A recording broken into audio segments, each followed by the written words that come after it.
I heard you have a bike nobody can fix. I can fix it. The room went dead silent. Every single biker in that garage turned and stared at the bruised, dusty girl standing in the doorway, 20 years old, barely 120 pounds, holding a canvas tool bag that looked older than she was. The laughter started, but Madison Parker didn't flinch.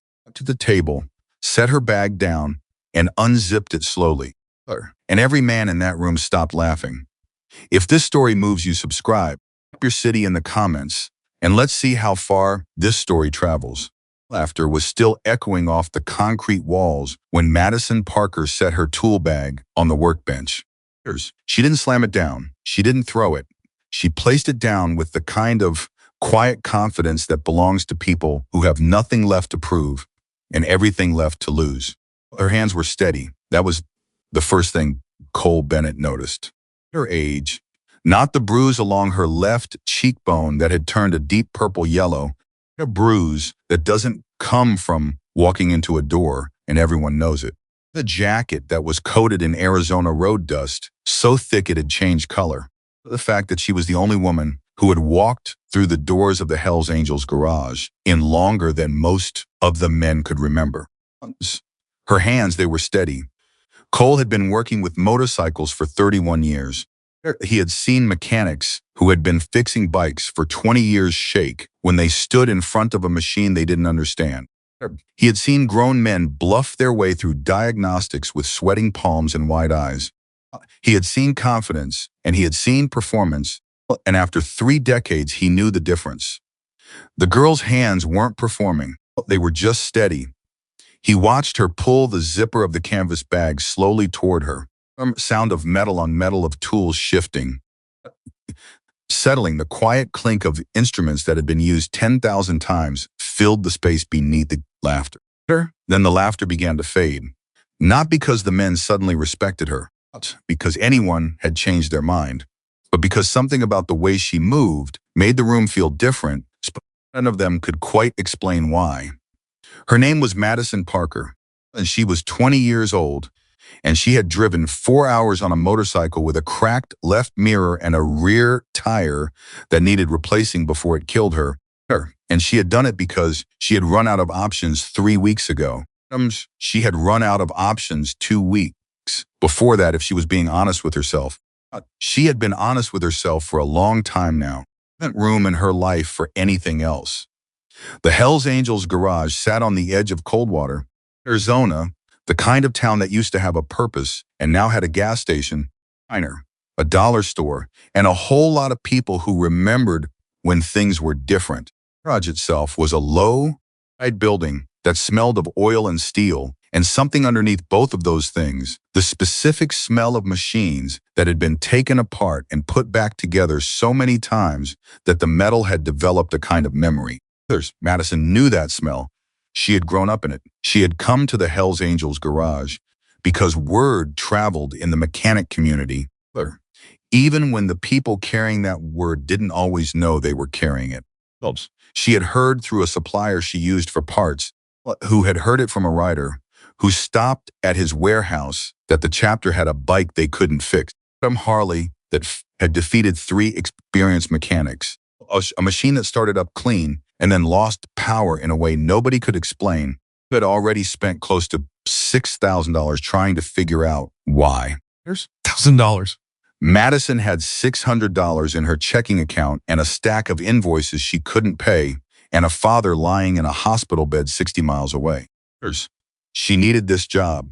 She needed it the way you need air when you've been underwater too long. She had walked through the doors knowing they would laugh at her. They had walked through anyway. Somebody wanted to tell her this isn't a car wash, said a biker named Deke, leaning against a tool cabinet with his arms crossed and a grin spread wide across a face that had been weathered by years of riding into wind and sun. He was a big man, the kind of big that comes from decades of physical work, not vanity, and he said it loud enough that the room could hear it. Several men laughed. "Darling, are you lost?" said another. A younger guy with a red beard who Madison had never met and didn't need to know the name of. Ours 2 miles east. Turn left at the gas station. More laughter. Madison looked at the red-bearded man directly. She didn't smile. Nurse. She didn't glare. She just looked at him the way you look at weather, as something that exists and that you are not going to argue with, because arguing with weather is a waste of energy you need for other things. And then she looked away. She turned back to her tools. Ike, she said, not to anyone in particular and to everyone at once. Or is it? The laughter quieted slightly, not from respect, from novelty. She wasn't reacting the way they expected. The script they had running in their heads, the one where the young woman gets flustered, gets angry, says something she regrets, and leaves, wasn't playing out. And when a script stops running, people get curious. Curiosity bought her 30 seconds. Madison knew how to use 30 seconds. She already pulled 3 tools from the bag, a timing light, a fuel pressure gauge, and a compression tester, and set them in a line on the workbench with the precision of someone setting a dinner table, each tool in exact relation to the others, each one clean, each one worn in a way that said had been used correctly and consistently for a very long time. Stopped smiling. He looked at the tools. He looked at the girl. He looked at the tools again. He said nothing. Cole Bennett had not laughed. That noted not for his own credit, because he didn't think of himself as someone who needed credit for basic decency, but because it mattered for what came next. Up on the corners, he had watched from the back of the room, leaning against the far workbench with his arms folded, a cup cooling in his right hand, and he had watched the girl walk in, and he had watched his chapter brothers laugh, and he had not laughed. He had looked at the bruise on her cheek, color. He had looked at the road dust on her jacket. He had looked at the worn canvas bag with the cracked brass zipper handle. Her buzz. And he had thought, this girl has been through something.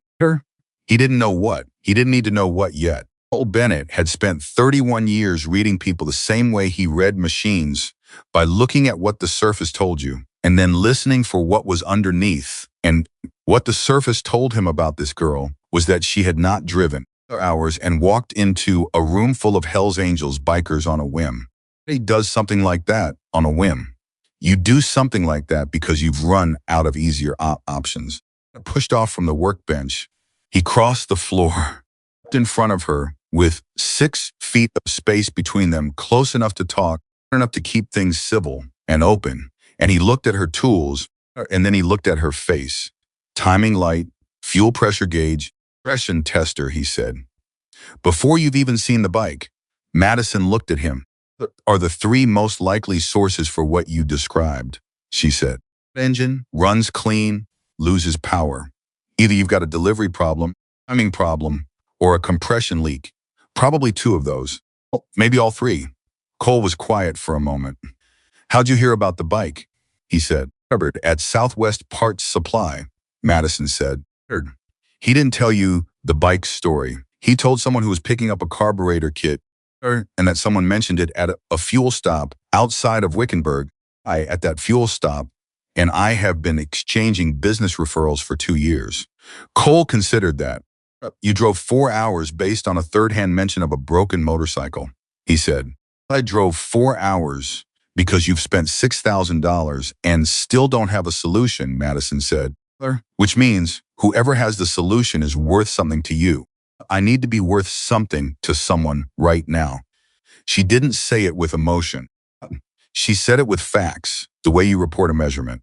Her most honest sentence anyone had spoken in the garage in months, and it landed in the room with the clean sound of something that is simply, undeniably true. Cole looked at her for a long moment. He said quietly, not from the road. It wasn't a question. Madison didn't answer it. Let me see the bike, she said. Carter Stone, to everyone who knew him, which was most of Coldwater and a good portion of the state, was not a man who made fast decisions. But who didn't know him sometimes made the mistake of thinking his slowness was weakness. Those people had generally not made that mistake more than once. Stone had been running the Coldwater chapter for 11 years. After that, he had been a member for 14. Before that, he had been a mechanic in the Army.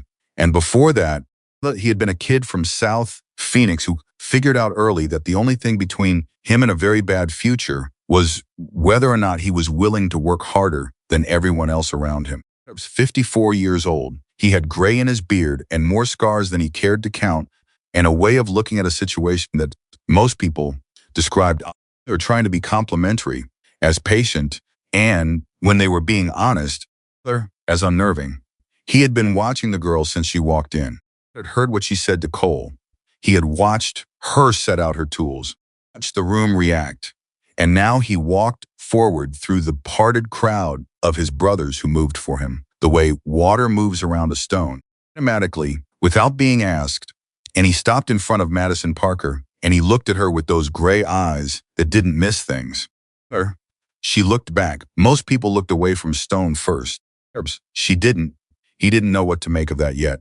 Held it under interesting and moved on. William Carter, he said. Tell me, Stone. Madison Parker, she said. Sir, you said you can fix the bike. I said I heard you had a bike nobody can fix, Madison said. I said I can fix it. Those are two different statements. Any of them are true. Stone almost smiled. Almost. We've had 3 mechanics on that machine, he said. And they've got about 60 years of experience. And the bike still doesn't run right, Madison said. Doesn't, Stone agreed. Then combined 60 years of experience didn't help you, Madison said. Not 60 years of experience. I'm 20 years old, and I've been working on motorcycles since I was 8, and I spent the last 18 months fixing problems other people couldn't figure out. Those aren't the same thing. Sometimes they're opposite things. Stone looked at Cole. Cole raised an eyebrow. Stone looked back at Madison. Did you drive 4 hours? He said. Truth. Something moved through Madison's face quickly. A cloud shadow moves across open ground. There and gone before you can fully see it. I need money, she said. And because I can do the job. Because, she stopped. Because? Stone said. Because nobody else was going to hire me? She said. And you're desperate enough that you might. The room was very quiet. Stone looked at her for another long moment. Show me what you've got, he said. They wheeled the bike out from the back bay. It was a custom Harley, a shovelhead older than most of the men in the room, rebuilt and rebuilt again over the decades until it was something that wasn't quite factory anything anymore, but was entirely itself. A presence, the way old machines do, the way things have presence when enough human hands and human hours have gone into them. Addison walked around it once. She didn't touch it yet. Well, she just looked. This was the moment when the big man with the weathered face who had made the car wash joke decided to press his luck. She's communing with it, he said. Enough. Give her a minute. Maybe she'll channel the spirit of the carburetor. A few men chuckled. Dawson didn't look at him. Your last mechanic adjusted the timing, she said, looking at the bike. The chuckling stopped. How do you know that? Said Redbeard. His real name was Danny. Dawson didn't know that yet, because the timing cover was removed and reinstalled, and whoever did it was left-handed, Madison said. Scratch pattern on the bolt heads goes the wrong direction for a right-handed mechanic. It's a small thing. Most people wouldn't catch it. But it means the last person on this engine was working at an angle, which means they probably didn't get full torque on at least 2 of those bolts, which means you've got a potential vacuum leak right there that would cause exactly the kind of intermittent power loss you're describing. Total silence. Anderson knelt down beside the bike. Hand me the timing light, she said. But he moved for a second. Then Deke, the big man who had made the car wash joke, reached across the workbench and handed her the timing light. Thus, she didn't thank him. She just took it and got to work. She worked for 40 minutes without stopping. While she worked, not performing, not explaining herself, not trying to impress anyone. She talked the way a person talks when they are thinking out loud, a problem through its logic, following each symptom to its source, with the focused calm of someone who has done this enough times that the process is as natural as breathing. Fuel pressure's dropping under load, she said. Not at idle, that's why it starts clean. But the moment you open the throttle wide, you're asking the pump to deliver more than it can sustain. It's not keeping up. That's your power loss. The timing is a separate issue. It's off by about 4 degrees, which wouldn't cause the main problem, but it's absolutely reducing your efficiency. And then there's this. She had her hand on the primary chain tensioner. This is almost completely worn out, she said. Nobody touched it because it's not obviously broken. The kind of thing you only catch if you know what a good one feels like by comparison. Has the engine been running rough at very low RPM? A faint, irregular rattle? Stone looked at Cole. Looked at Stone. Yeah, Cole said slowly. We figured it was just the age of the engine. It's not age, Madison said. It's this. And it's been getting worse gradually, which is why nobody's caught it, because any one of those three issues by itself would just feel like a quirk. Together, they're compounding. Every time the fuel delivery drops, the engine compensates by pulling differently on the drivetrain, which stresses the tensioner, which changes the timing irregularly, which makes the whole problem look different every time you test it. Cole finished, and his voice had changed. The amusement was completely gone. What was there instead was the tone of a professional recognizing another professional, which is why three experienced mechanics didn't catch it, Madison said, because they were looking for one cause. There isn't one cause.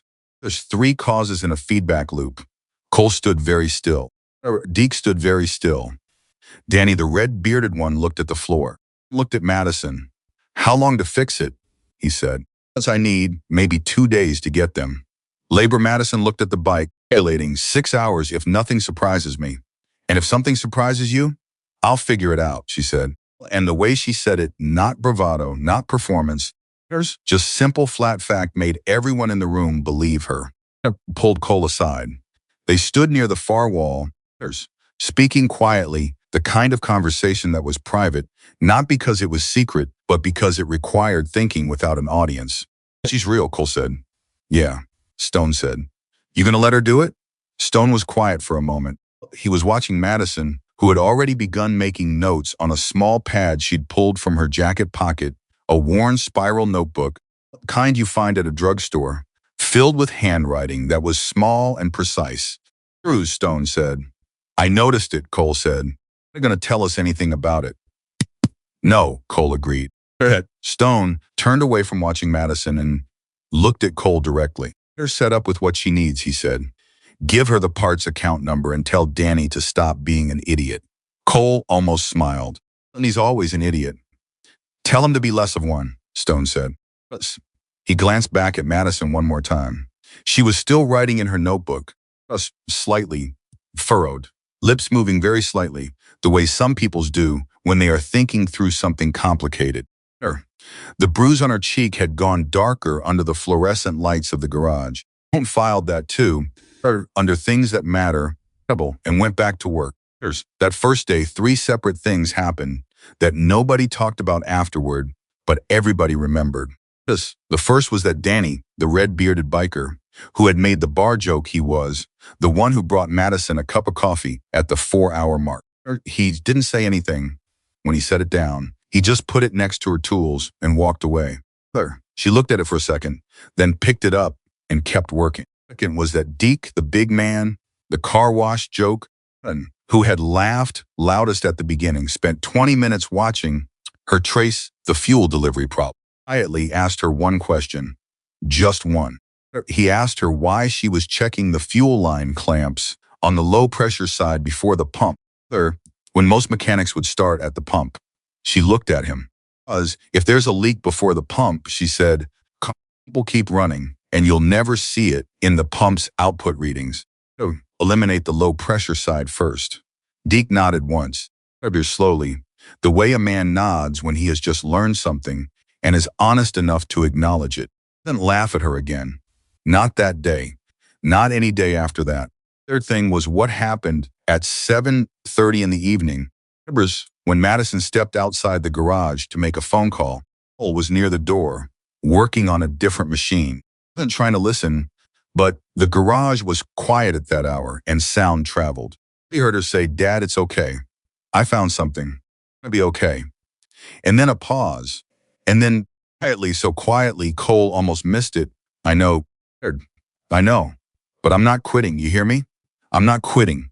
And then silence. Cole turned back to his machine. He didn't say anything. He remembered it.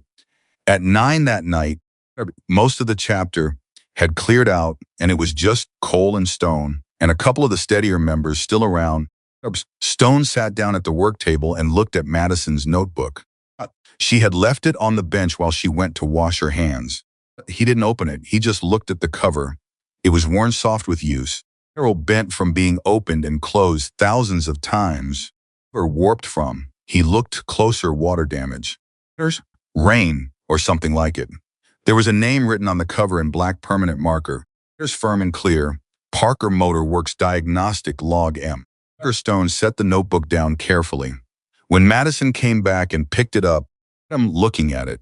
Neither of them said anything. But something had shifted. She had walked into a room full of people who assumed she was nothing. Ghost end of that first day, every person in the room had revised that assumption. Not because she had demanded it, not because she had fought for it, because she had simply, without apology and without drama, told them who she was. And the tools in that old canvas bag had told the story long before she said a word. She slept in her truck that night. Somebody asked her where she was staying. She didn't offer. In the morning, when Cole arrived at 6:15 and found her truck parked in the same spot it had been in the night before, he didn't say anything about it either. He just unlocked the garage, turned on the lights, and started the coffee. By the time it was brewed, Madison was already inside, the bench, notebook open, a pencil moving. Cole set a mug next to her. She looked up. Thanks, she said. Parts order go through, he said. 2 days, she said. Maybe 3. You staying? She looked at him directly. Their tired blue eyes that had already seen, Cole thought, about as more than 20-year-old eyes were supposed to see. I don't have anywhere better to be, she said. Cole nodded, picked up his own stool, picked up his own coffee, it at the bike in the middle of the bay. Tell me about the feedback loop again, he said. In the beginning, and Madison Parker, 20 years old, bruised, road-worn, sleeping in her truck in the parking lot of a Hell's Angels garage, picked up her pencil and started explaining. Because this was what she knew, this was what she had, and she was not letting go of it. The parts took 3 days. Madison didn't waste a single hour of them. While she waited, she worked. Not on the shovel head, she wouldn't touch it again until she had everything she needed. Half-finished repairs on a machine that complicated were worse than no repairs at all. Instead, she moved through the garage like someone who had been given a temporary home and intended to earn her place in it. A Honda Shadow in the corner that had been sitting untouched for 4 months. A service note taped to the handlebar that said, "Electrical issue unknown." She asked Cole if anyone was working on it. Cole said no. She asked if she could. Cole said he'd check with Stone. Stone said yes, without looking up from what he was doing. By the end of the first afternoon, the Honda Shadow was running. Nobody made a big deal of it. Nobody applauded.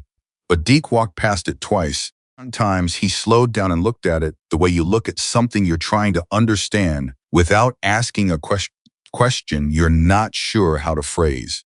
On the second morning, Madison reorganized the parts shelf. This was the thing that almost caused a problem. The parts shelf, a long wall of metal shelving that ran the length of the back bay, had been organized in a system that made sense to whoever had set it up and made sense to nobody else. But Madison spent 2 hours on it before anyone noticed what she was doing. And by the time anyone noticed, she was halfway through a reorganization that, if abandoned midway, would have left everything worse than before. It was the one who noticed. "Hey," he said, and his voice had an edge in it that was about territory more than anything else. "Who said you could touch the inventory?" Madison looked at him over her shoulder. "Do you know where the 1,996 Evo gasket sets are?" she said. Opened his mouth, closed it. "I know they're on this shelf somewhere," he said. "Third shelf from the top, the right section, behind the Sportster diaphragm kits," Madison said. "Except they shouldn't be, because you're mixing year-specific gaskets with model-specific gaskets. And the only way that makes sense is if you enjoy spending 20 minutes looking for things you use every other day. When I'm done, the Evo gaskets will be on the second shelf section with a label, and you'll be able to find them in 45 seconds. Danny stared at her. At the shelf, he looked back at her. "Fine," he said. Looked away.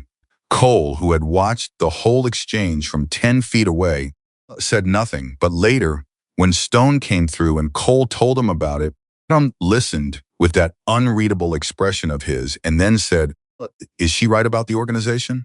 "Yeah," Cole said. "Trouble. She's right." Then let her finish. By the end of the second day, every man in the garage knew where every part was, as they'd given a tour or a lecture, as Madison had labeled everything, and the labels were so clear and logical that the system explained itself.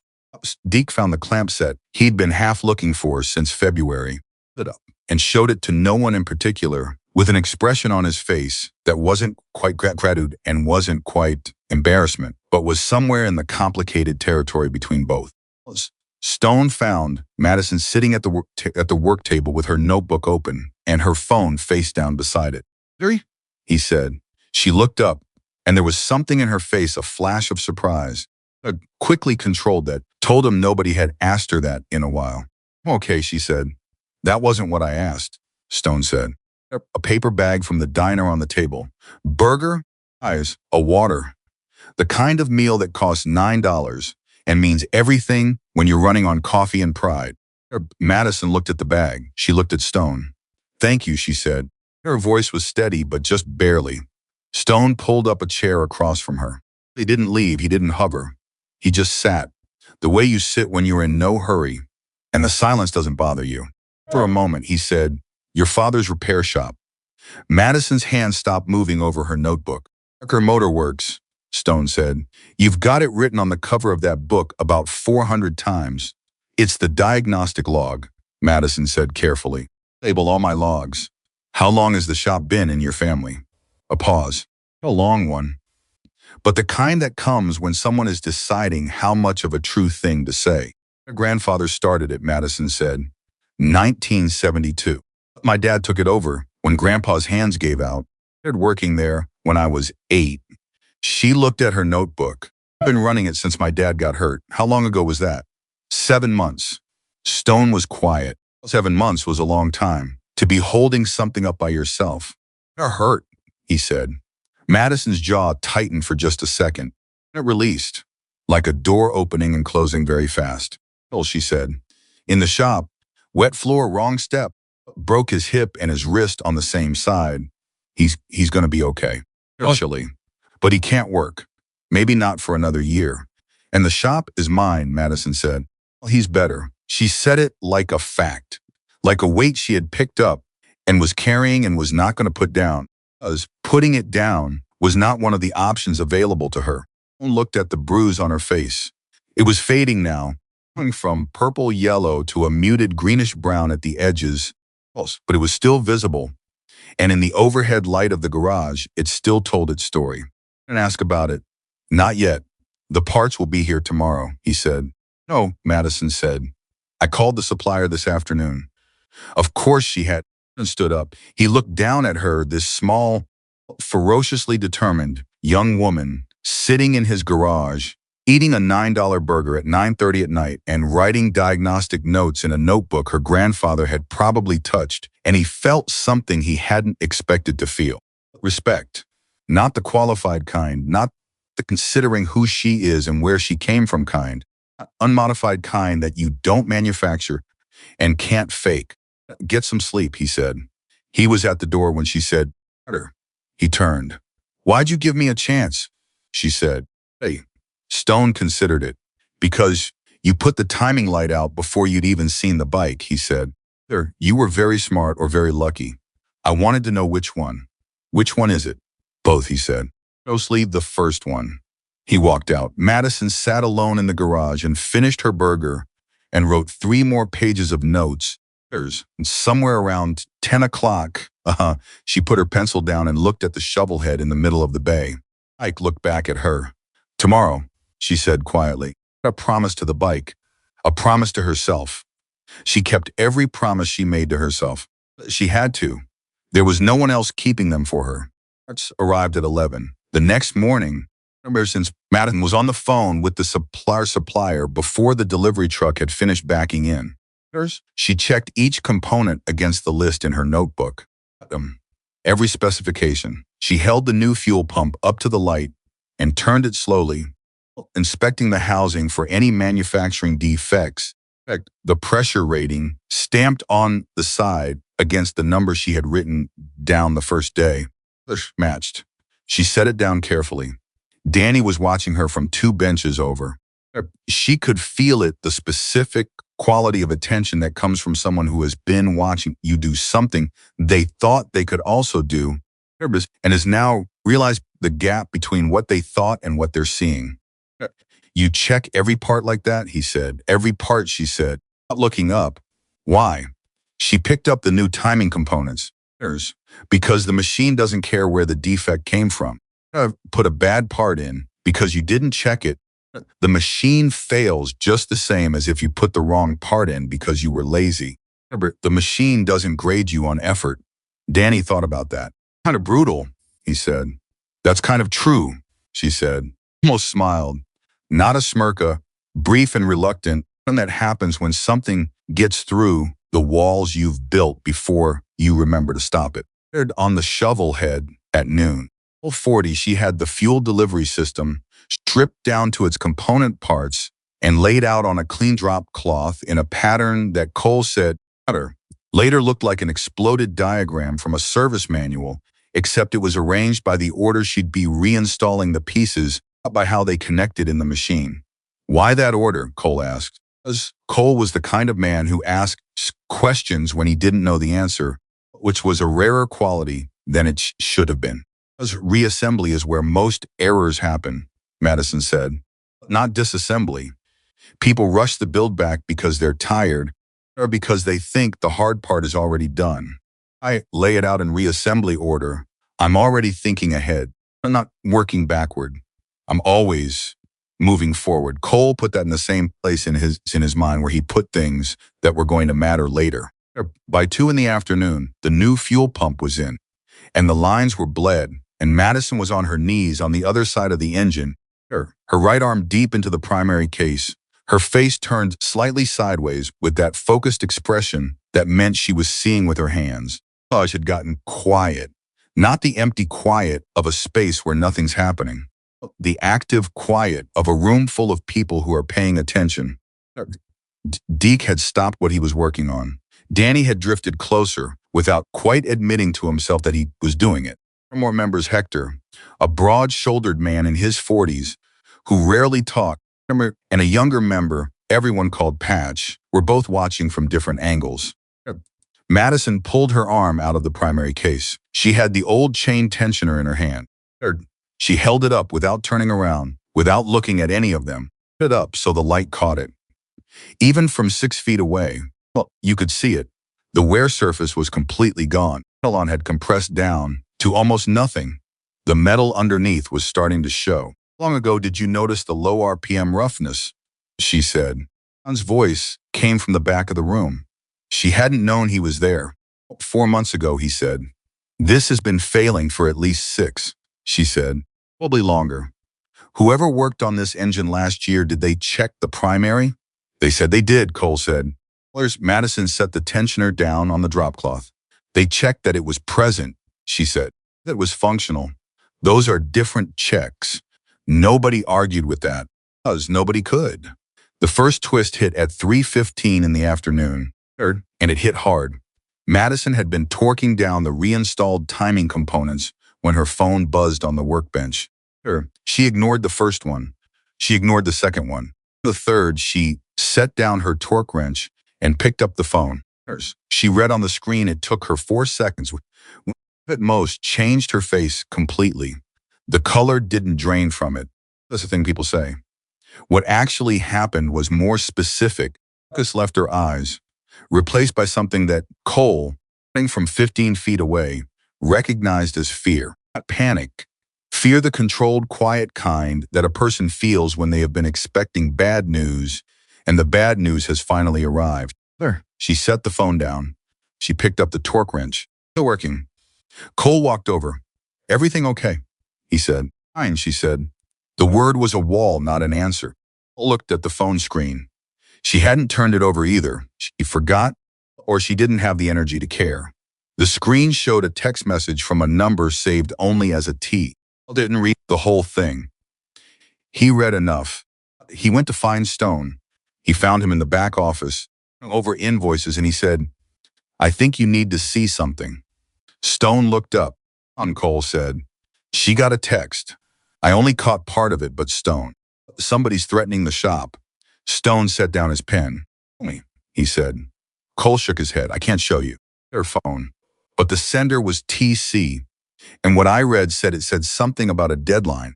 And it said, he stopped. It said, "Your father can't protect it, and neither can you."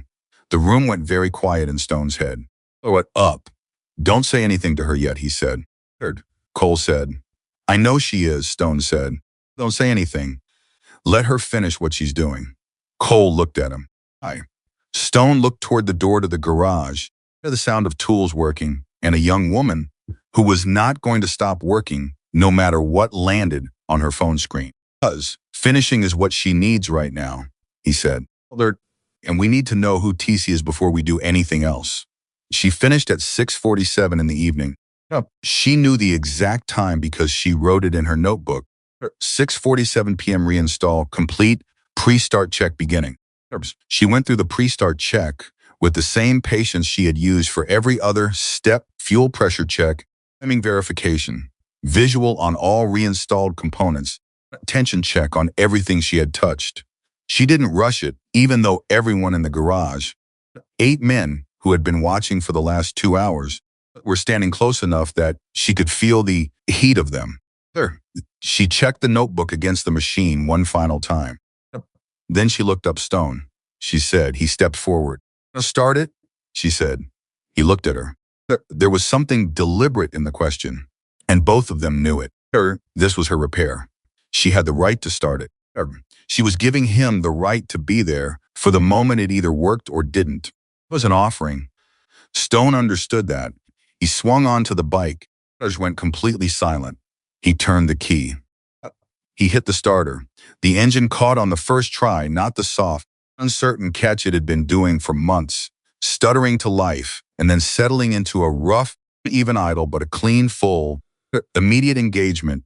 The engine coming up to idle speed in one smooth movement and sitting there with a sound that was, everyone listening, the sound of something that had been broken being whole again.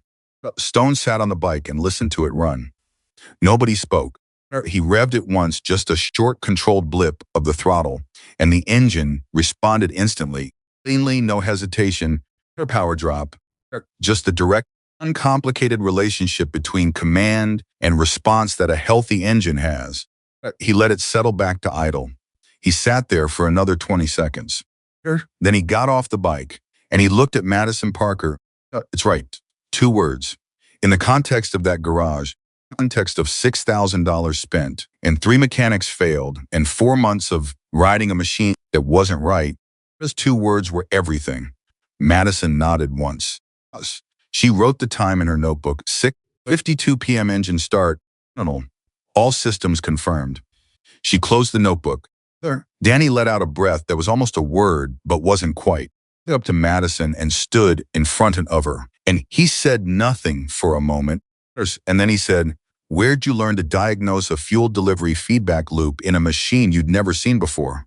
"My dad," she said, "always said the machine will tell you what's wrong if you stop, assuming you already know." Deke looked at her. "Your dad sounds like a smart man." "He is," Madison said. And the past tense, the way she didn't say he was, she kept him present tense, firmly and without hesitation said more about her than a paragraph could have. Once, a real nod, the kind you give to a person you've reconsidered. Away. Stone paid her that night. He wrote the check at the desk in the back office. And when Madison looked at the amount, she went still. "That's more than we agreed," she said. "We didn't agree on an amount," Stone said. "We agreed you'd fix the bike." "You fixed the bike. It's worth." She looked at the check, looked at him. "Mr. Carterstone," he said. She stopped, tried again. "I don't need charity." "It's not charity," he said flatly. "Charity is when you give someone something they didn't earn." The 3 mechanics I paid before you together got more than that, and none of them solved the problem. I have a conversation about the fair market value of results versus hours. I'll have it with you, but you won't win. Madison was quiet. She folded the check. She put it in her jacket pocket. Thank you, she said. Stone looked at her now. He'd been waiting.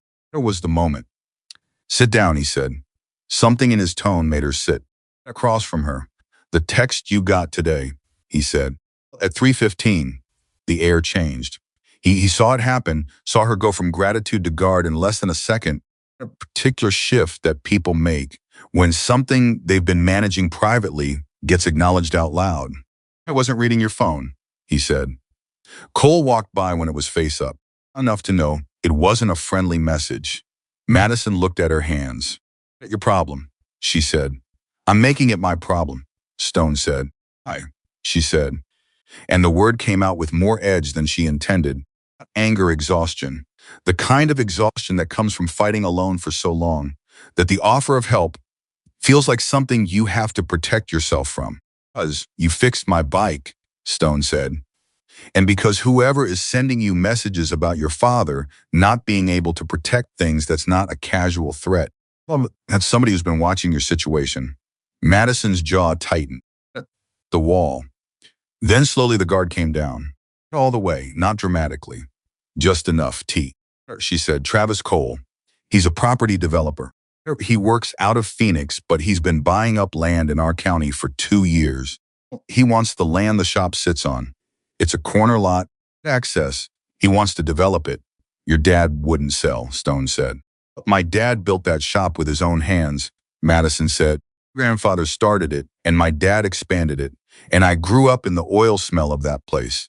Oh, when did the trouble start? After my dad said no the second time, Madison said, first it was small things. A supply delivery that got lost. A customer who suddenly canceled a long-standing contract without explanation.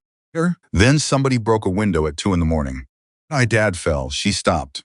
The floor was wet. Always put the wet floor sign out. It was gone that morning.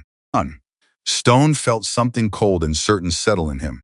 He'd known men like Travis Cole his whole life. Not bikers, not criminals in any way that would get them arrested quickly. With money and lawyers and patience, who understood that pressure applied consistently and quietly could move almost anything eventually. On people being alone. They counted on people being too tired or too scared or too small to push back. Well, he texted you today because you weren't at the shop, Stone said. They looked at him. He's watching, she said. He knows when I'm there and when I'm not. How long has that been going on? I started noticing the truck about 6 weeks ago. She paused. That truck. Tinted windows. It parks where it can see the shop entrance, but it's never close enough to be obviously watching. I've seen it 3 times outside different places I've been. I was at the hospital when I was visiting my dad. The last part landed in the room differently than the rest. Don't let it land. He let it sit. He was watching you at the hospital, he said. I can't prove it's him, Madison said. The truck has no plates visible in the security footage. I've checked. You've been checking security footage, Stone said.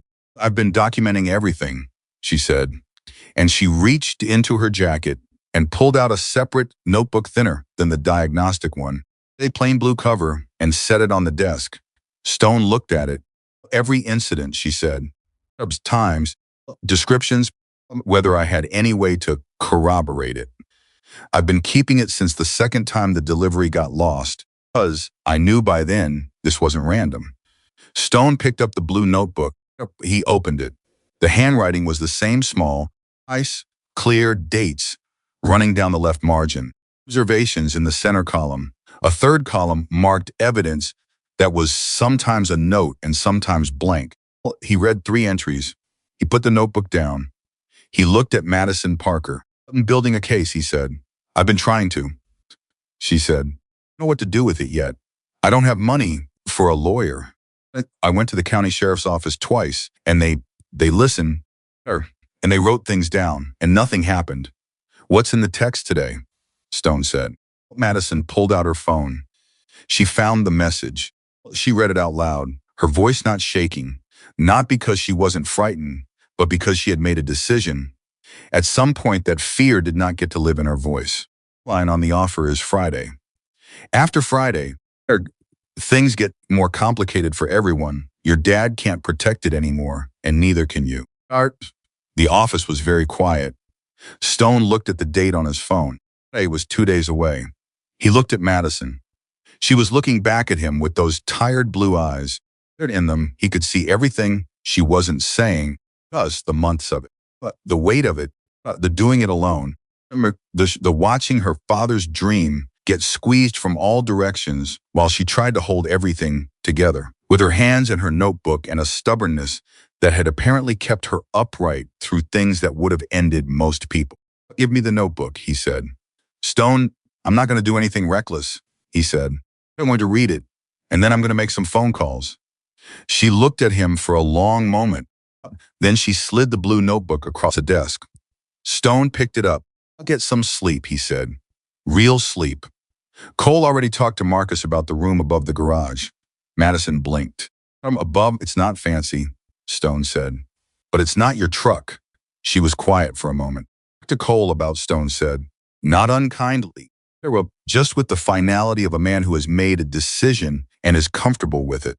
Madison stood. She was almost at the door when she turned. Why does it matter to you? She said, you got your bike fixed. We're even. I could just because you drove 4 hours and slept in your truck for 3 nights, Stone said. And you still fixed the bike perfectly and documented a criminal harassment campaign in your spare time, and you haven't asked a single person for anything except a chance to do the work. He looked at her. Even. That's a debt, and I don't carry debts. Madison Parker stood in the doorway of the back office of a Hells Angels garage in Coldwater, Arizona, and for just a moment, one brief, unguarded moment, she looked exactly like what she was. 20 years old, running on coffee and stubbornness, carrying more than any one person should carry alone. Then the moment closed. Good night, she said. Night, Madison, he said. He opened the blue notebook, and he started reading. Stone read the blue notebook cover to cover that night. An hour and 20 minutes. He read slowly, the way he did everything, not because he was a slow thinker, because Stone Carter had learned a long time ago that the difference between a good decision and a bad one was almost always the difference between the man who took his time and the man who didn't. He read every entry twice. When he finished, he sat very still for a moment with the notebook closed in front of him and his hands flat on the desk and his eyes on the middle distance, a kind of stillness that happens when your mind is moving very fast and your body has gone quiet to let it. Then he picked up his phone and called Cole. It was past 11. Cole answered on the second ring, which told Stone that Cole had been awake, which told Stone that Cole had been thinking about the same things Stone had been thinking about. I read the notebook, Stone said. And Cole said, she's been tracking this for 4 months, Stone said. Every incident, every date, every vehicle description, a record of 11 separate events she believes are connected to Travis Cole. And she cross-referenced 4 of them against publicly available records, business filings, property records, news articles about 2 other small businesses in the area that sold after what she describes as similar pressure campaigns. Cole was quiet for a moment. She did that herself. She did that herself, Stone said. Her phone, in the hospital waiting room, while her father was in surgery. The line was silent. What do you want to do? Cole said. Stone looked at the notebook. I want to know who Travis Cole is, he said. What he wants people to see. What's underneath. I know someone who can pull corporate records, Cole said. It'll take a day, maybe 2. We have until Friday, Stone said. I'll make it 1, Cole said. Stone hung up in the office for another minute.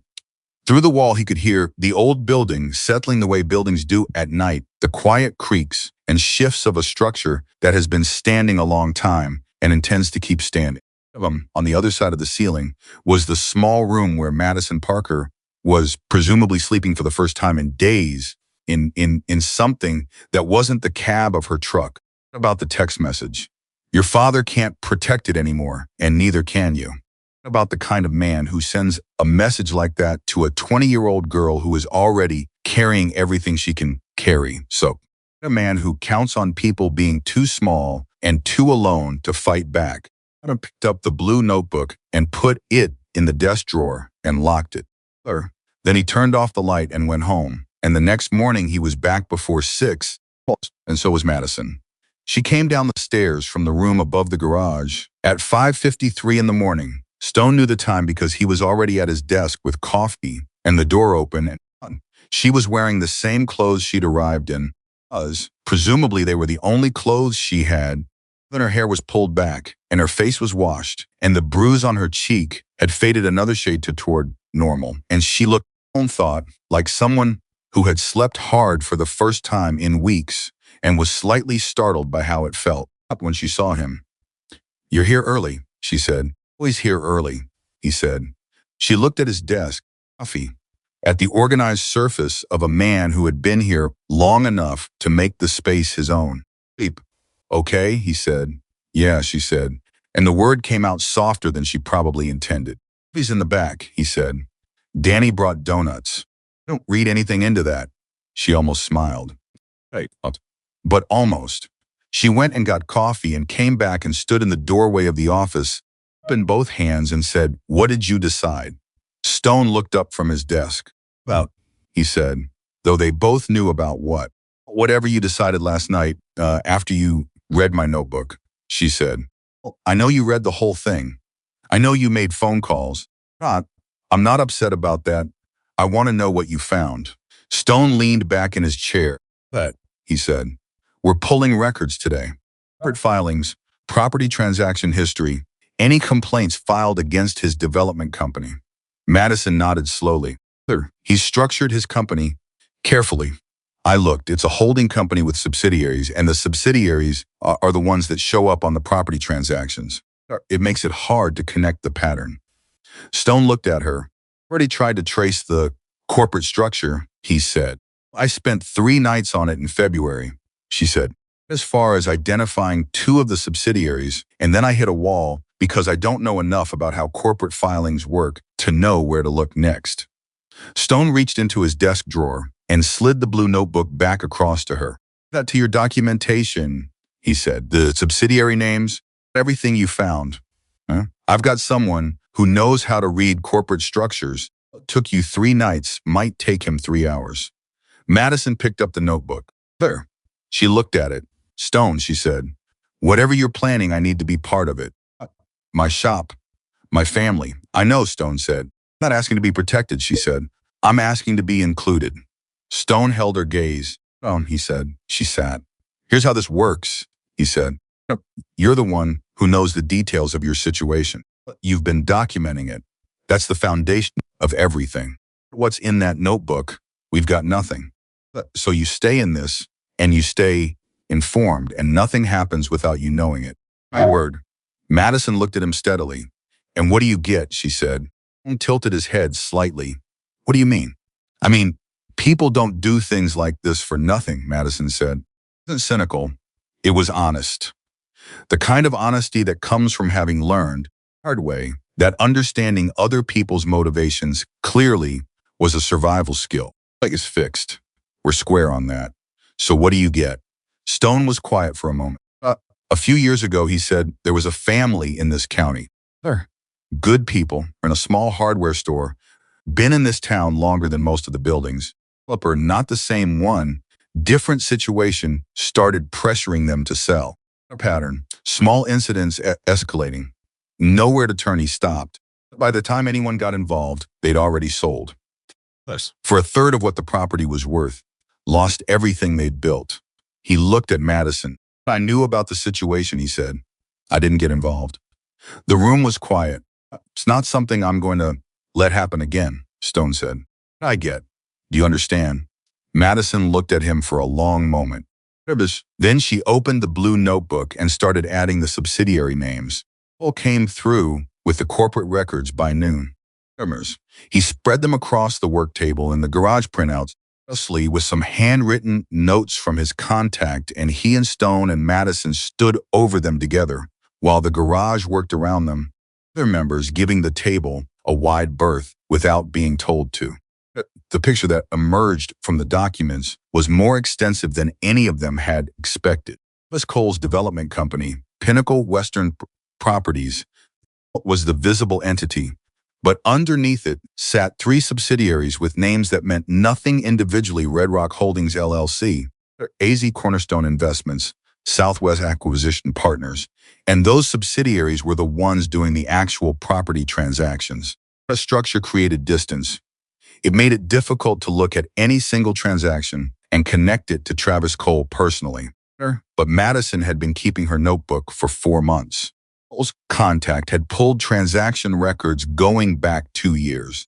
Routers, and when you put those things together on the same table, pattern emerged the way patterns do when you finally have enough data points suddenly and completely a picture coming into focus. 3 businesses in the county, Madison said, her finger moving across the printed records. Harrington Auto Body, Red Rock Holdings 14 months ago. The owner, I looked him up.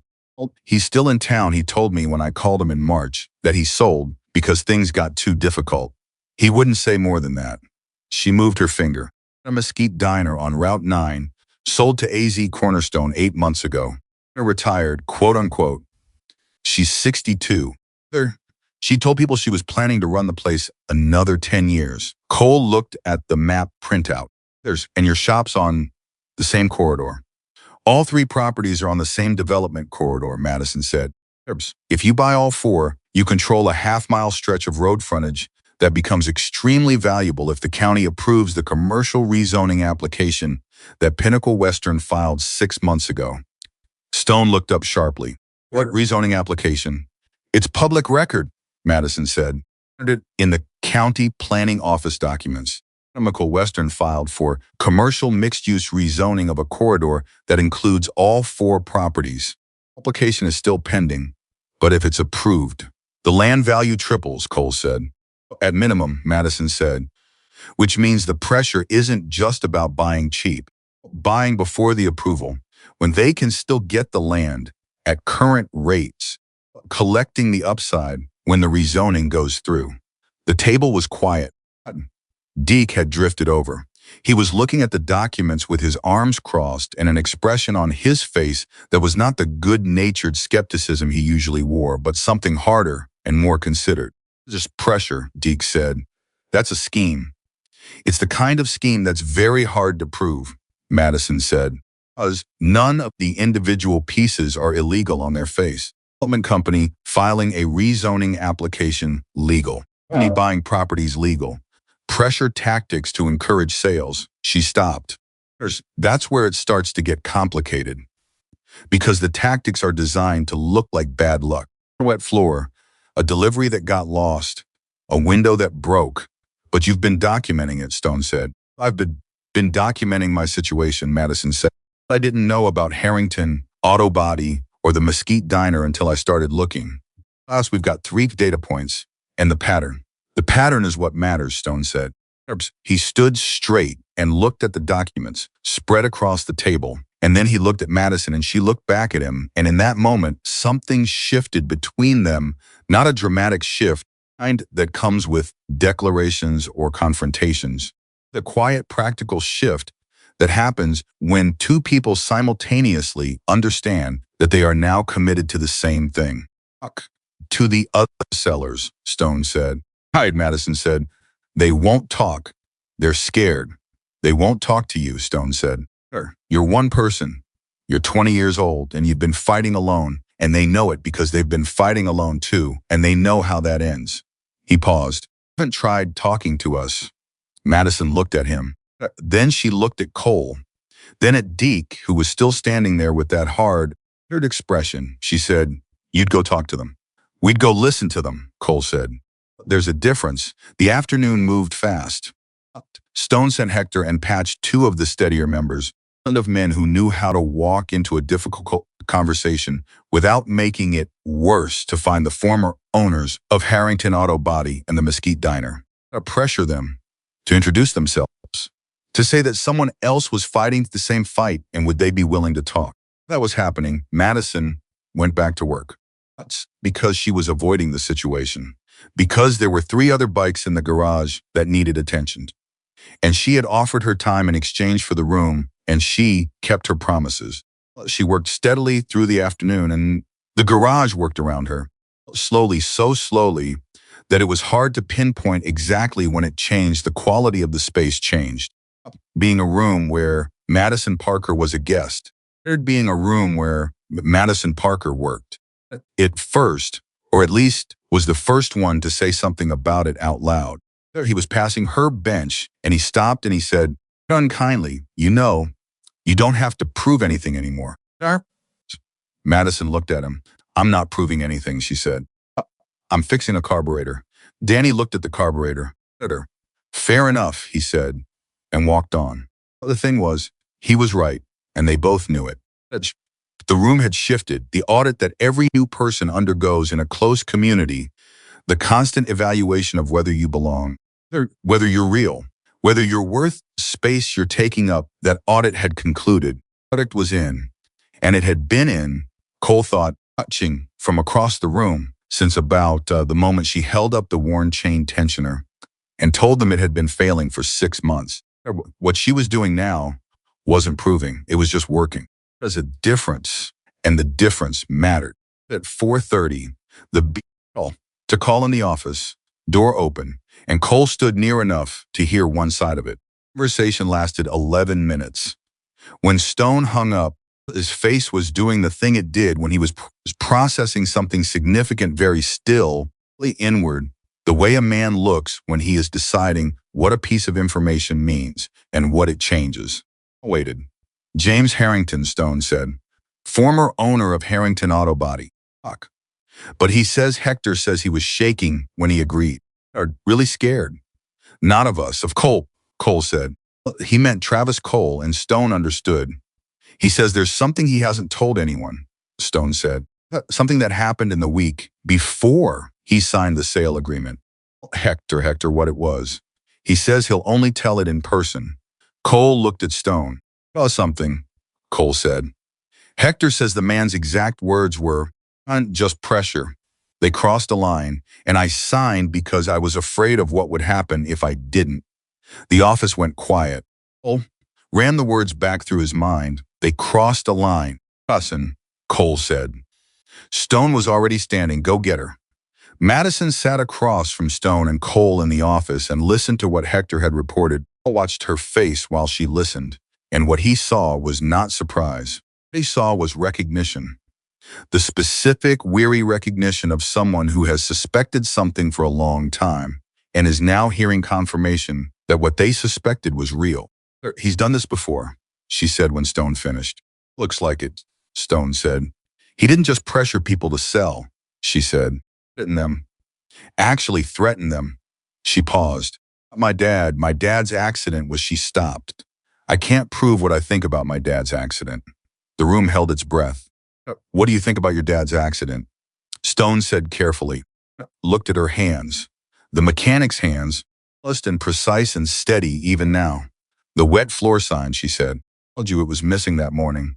But there's something else I didn't put in the notebook because I couldn't prove it. And writing something you can't prove felt like it would undermine everything else. She looked up. There wasn't just wet. The drain near my dad's usual path through the shop had been something was blocking it. A rag stuffed in the drain 3 days later when I was cleaning. It wasn't one of our rags. We use blue shop rags. This one was white.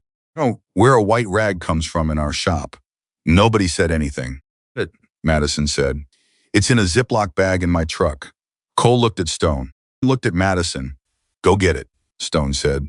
She went. While she was gone, Cole said, Stone, if what she's saying is true, I know what it means if it's true, Stone said. This isn't just corporate pressure, Cole said. I know what it is, Stone said. Madison came back with a clear plastic bag. Inside was a white shop rag. At once, she set it on the desk. All three of them looked at it. I don't know if it means anything, Madison said. I don't know if there's anything on it. I don't know how to find out. She stopped. I couldn't throw it away. It didn't belong there. Well, I knew. Stone looked at the bag for a long moment. Robotic. Then he picked it up and put it carefully in the desk drawer next to the blue notebook. I know a man, he said. Former law enforcement. He does private work now. Plus whether that rag means anything. Madison stared at the closed drawer. If it does mean something, she said quietly. If it means what I think it means, then everything changes, Stone said. But we don't know yet. So right now he looked at her. Now you are going to go back out to that garage and you are going to keep working, and you are going to let us handle the next steps, and you are not going to do anything on your own until we know more. Can you do that? Madison looked at him. For a moment, he could see her working through it, the instinct to handle everything herself. The months of being the only one handling anything, fighting against the new and unfamiliar reality that she was not alone in this room. She said. Good, Stone said. She went back to the garage, closed the office door. The deadline is Friday, Cole said. Yes, Stone said. If Travis Cole sends anyone to that shop before we have something solid, he won't, Stone said. Well, she's here.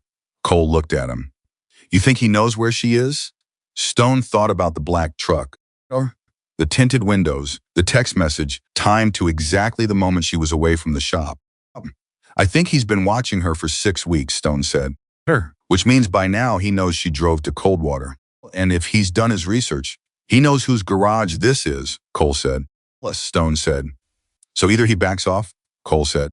He decides we're not a threat he takes seriously, Stone said. Either way, we find out something about him.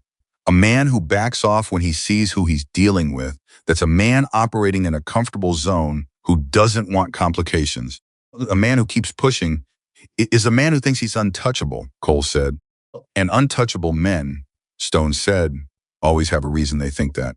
And that reason is always the thing that eventually brings them down. He picked up his phone. He dialed the former law enforcement contact. It rang 3 times. Up.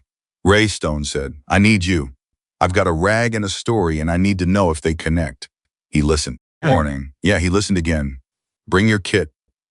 He hung up. He sat back in his chair. Through the wall, he could hear the sounds of the garage metal on metal, no hum of a machine being tested, voices, the specific ambient noise of a place where people are working with their hands and their minds simultaneously. All of it steady and uninterrupted. The particular rhythm of one specific person working focused, precise, completely present in what she was doing.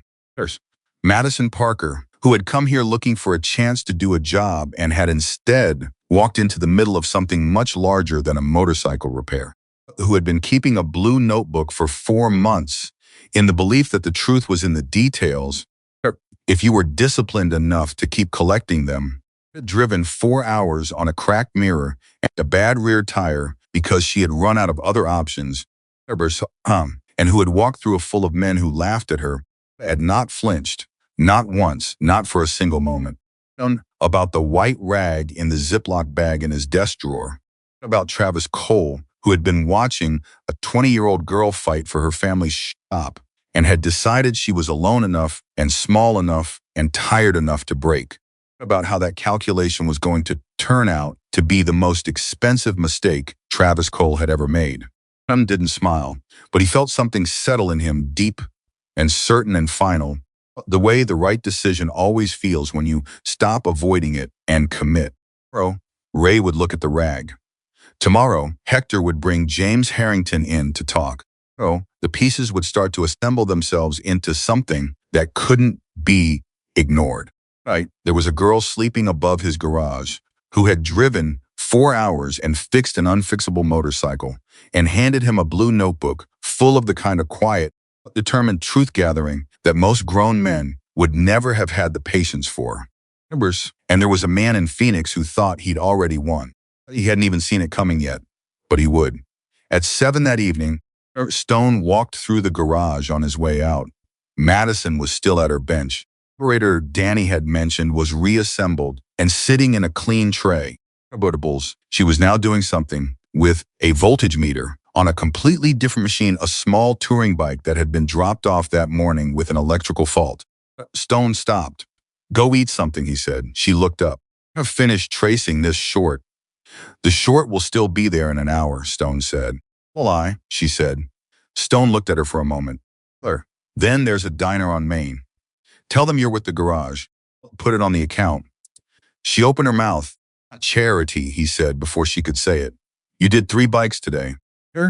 You've earned dinner. She closed her mouth. She set down the voltage meter.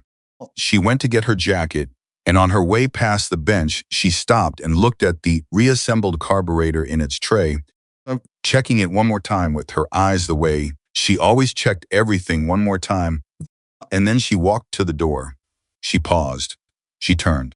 She said. He looked at her. "Thank you," she said. "The dinner. For all of it." Stone looked at her steadily. "Thank me yet," he said. "We haven't finished anything." She nodded once. She went. Stone stood in the empty doorway of the office and listened to the garage settle into its evening quiet. The machines cooling, the tools resting, the long day ending. About Friday, he thought about the rag, about James Harrington, shaking when he agreed to talk, carrying something he'd been too scared to tell anyone for over a year. About Madison Parker, 22 years old, turned alone down the main street of a town that wasn't hers, going to a diner where the people would know she was connected to the garage. In this county meant something, which was the whole point. She wasn't alone anymore. She just didn't fully know yet what that meant. But she was about to find out. Ray Coburn arrived at 7:15 in the morning. Most of the chapter had shown up. Before the coffee had finished brewing, Madison had come down from the room upstairs.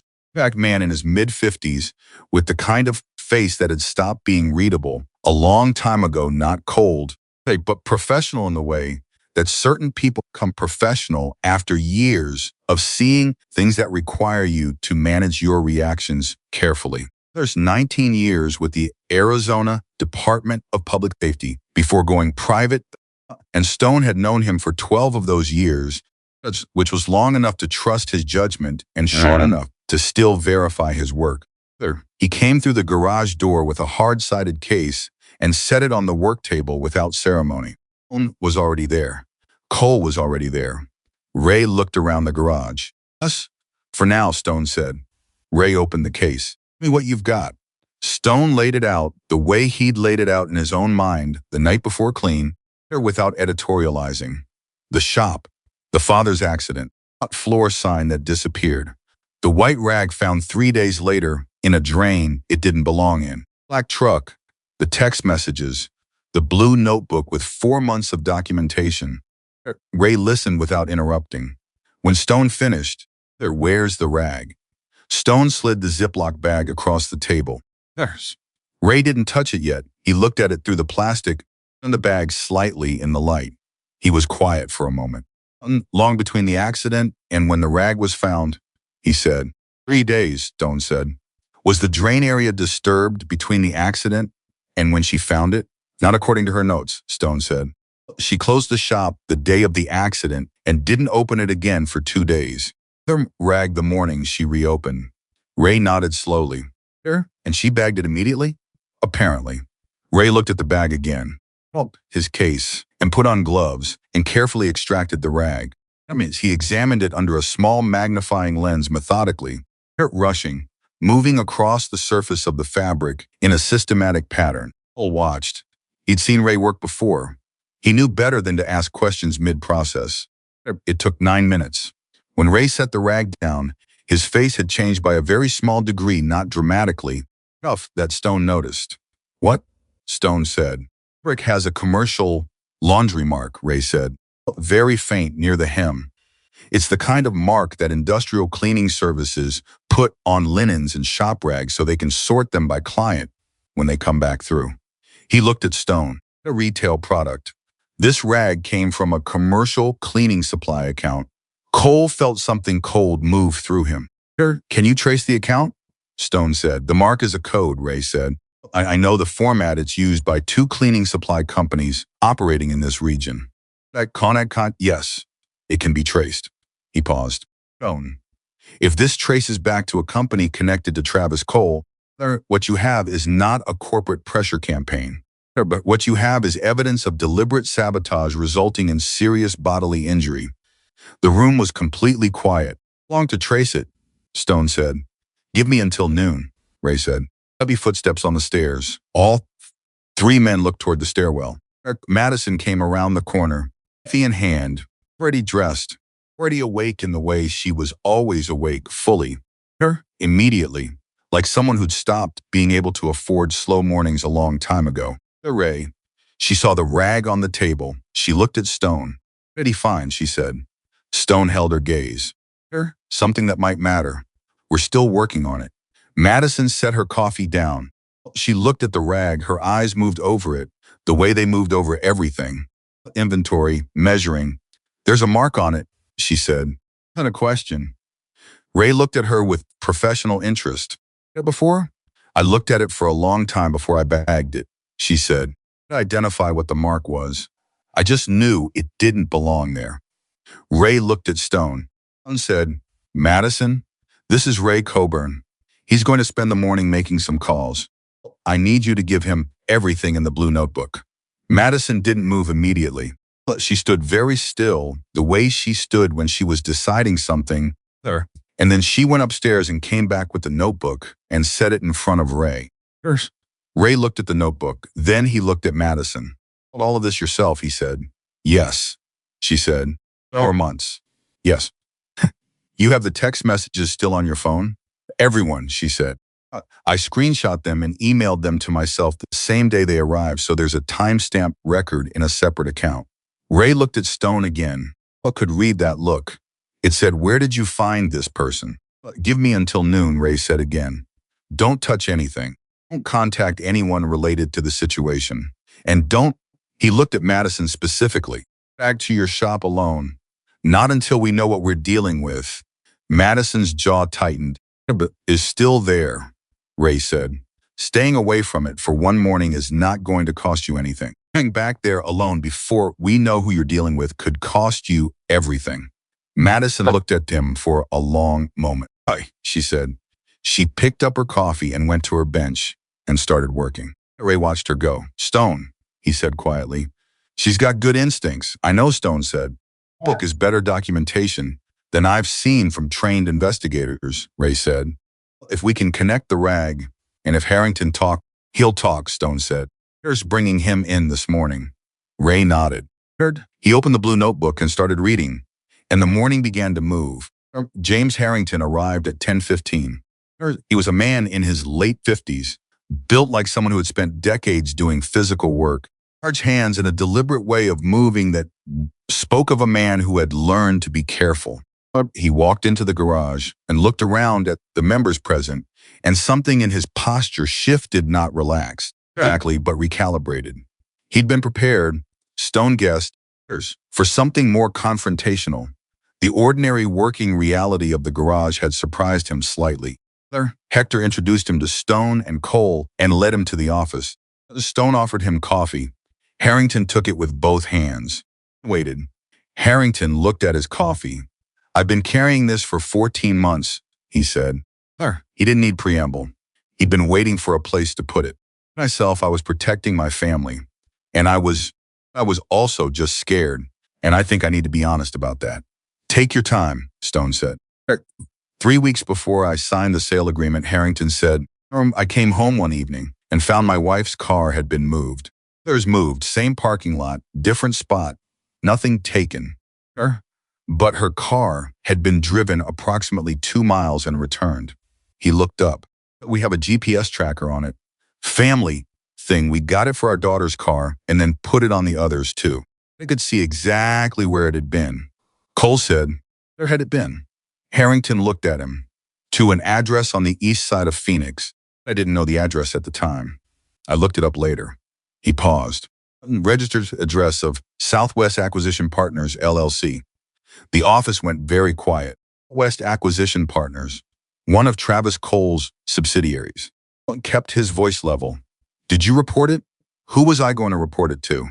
Harrington said, and the bitterness in his voice was old and settled, the bitterness of a man who had already asked that question and found the answer insufficient. The police, my wife's car was moved and returned with no damage. Tell them about a GPS ping to a business address? They'd think I was paranoid. He wrapped both hands tighter around the coffee cup. Days later, I got a call. No name, just a voice. My family's safety was something I should think carefully about. That the offer on my property was fair, and it was in my interest to take it. Did you record the call? Cole said. No, Harrington said. I wish to God I had. I panicked. My wife didn't know any of this. I still haven't told her all of it. He looked at Stone. I signed the agreement the next week. I told myself it was a business decision. I was being practical. Stone looked at him steadily. Being human? He said. Harrington looked at his coffee for a moment. The man your people mentioned, he said. Madison Parker. What with the shop?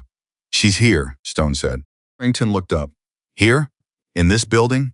She's been here since Tuesday, Stone said. Remember, she's not going back alone. Harrington was quiet for a moment. But he's been watching her, the same way he watched us. I want you to understand what that means. He doesn't just make calls. He makes sure you know he can get to the things you care about. It's designed to make you feel like fighting back is more dangerous than giving in. He miscalculated, Stone said. Already, Harrington said, because he got my property, the diner, and he's going to get... No, Stone said. He's not. The certainty in Stone's voice stopped Harrington mid-sentence. The man looked at Stone. Carter really looked at him. Someone you're trying to determine if what you're hearing is real or performance. Apparently found what he needed. He set down his coffee. What do you need from me? He said. Ray's call came in at 11:47.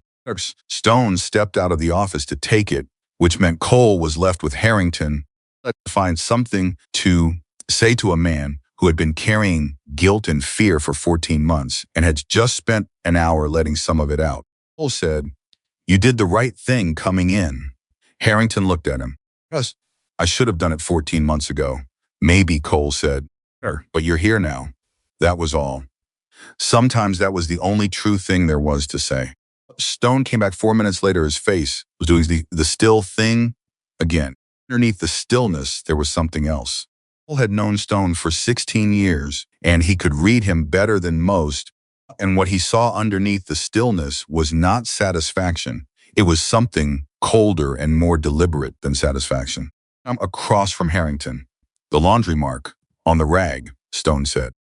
Ray traced it to a commercial cleaning account registered to a facilities management company called Desert Clean Solutions. He paused one beat. Desert Clean Solutions provides cleaning services for 12 commercial properties in the region.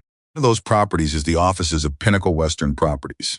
Harrington stared at him. Cole felt it land, the full weight of it, the specific gravity of a detail that connects two things that were supposed to stay disconnected. Rag from the drain in Madison's father's shop had come Travis Cole's office building. Not possible, Harrington said, and his voice was barely above a whisper. It's traceable, Stone said. Whether it's admissible in court, whether it's enough on its own, those are questions for a lawyer. It's real, and it's documented, and combined with your testimony and Madison's notebook. He put something in the drain, Harrington said. He wasn't asking. He was working through it the same way Madison worked through a diagnostic problem following each connection to its conclusion. He or someone working for him went into the shop and blocked the drain so the floor would flood, and he stopped. There could have been killed, Harrington said. Stone said. The room was very quiet. Then Harrington said something Stone hadn't expected. To her, he said, Madison. I need to talk to her directly. Stone looked at him. Because I gave up, Harrington said. I had a family and I was scared, and I gave up her. And she, from what you're telling me, she's 20 years old, and she's been doing this alone for 4 months, and she hasn't given up. He stopped, his jaw worked. I need to tell her that what she did matters, that the notebook matters, that if I had done what she did. You're doing it now, Stone said. The same, Harrington said. No, Stone agreed. It still counts. He went to the door and called for Madison. She came into the office and stopped when she saw Harrington. She knew who he was. Stone had told her Harrington would be coming in. But knowing a thing and standing in front of it were different. And Madison stood very still for a moment, looking at the older man with his large mechanic's hands and his careful posture and his expression of a person who has been carrying something heavy for too long. She recognized that expression. She'd been wearing it herself for months. Harrington stood up. He said, I owned Harrington Auto Body. Miss Cole's people drove my wife's car to his subsidiary's office to show me they could get to her. Told me to sell. He looked at her directly. They're sold, and I've regretted it every day since. And I'm sorry I didn't fight. As if I'd fought, you might have kept your shop, Madison said quietly, or they might have done worse to your family. Harrington blinked. Not judging you, she said. You had people to protect, and it had me. That's different. Harrington sat back down slowly, like a man whose knees have suddenly given him trouble. Like he said, Stone told me. From Cole's building. Yes, Madison said. There is going to be okay, she said. Eventually. Harrington looked at his hands. Testify, he said. About the car. About the call. Everything. If there's a lawyer involved, if there's a case, I'll testify. Madison looked at him for a long moment. Thank you, she said. And the words were simple, and they were real, and they carried none of the complexity that was underneath them, the months of doing it alone, fear that nobody would believe her, the nights she'd sat in her truck and written in the blue notebook and wondered if any of it would ever matter. All of that was underneath the two words. Harrington heard it anyway. I've had help sooner, he said. Yeah, she said. I have it now. At noon, hold a meeting, not a formal one. There was no table. Everyone sat around. Agenda. It was the kind of meeting that happens when enough people in a shared space turn toward the same at the same time. Alrighty, members drifted in from different parts of the garage. Ray was there with his notes. Harrington sat to one side. Madison stood near Cole. Stone laid it out. The rag, laundry mark, the cleaning account, the connection to Pinnacle Western's offices. Harrington's testimony about the car and the call. Businesses in the corridor. The rezoning application. Madison's 4 months of documentation. He laid it out piece by piece, clearly and without editorializing. And when he finished, the garage was quiet in the particular way it got quiet when everyone was thinking hard about the same thing. First, what's the move? Madison needs a lawyer, Stone said. A real one, not a county legal aid appointment. Someone who knows property law and criminal intimidation and who can take what we've got and figure out how to use it. I know someone in Phoenix, Cole said. Stone said. That takes time, Danny said. The deadline is tomorrow. The deadline, Stone said. What's Cole's deadline? It's not ours. Madison said. What does that mean? Stone looked at her. It means he set a date to put pressure on you, to make you feel like you were running out of time and had to decide before you were ready. The whole point of a deadline in a situation like this, not because something real happens on Friday, because he wants you reacting instead of thinking. Madison was quiet for a moment. Hammer through it. So we don't respond to the deadline, she said. Or we don't respond to the deadline, Stone said. We build the case. We get the lawyer involved, and we let him wonder why you're not responding. He'll escalate, Madison said. Hers was even, but her eyes were sharp. When I don't respond by Friday, I'll do something. I don't know what, but he'll do something. Probably, Stone said. And he does, Madison said. It'll be one more documented incident. She looked at Stone. Something moved across her face, not a smile, because the situation wasn't one that called for smiling.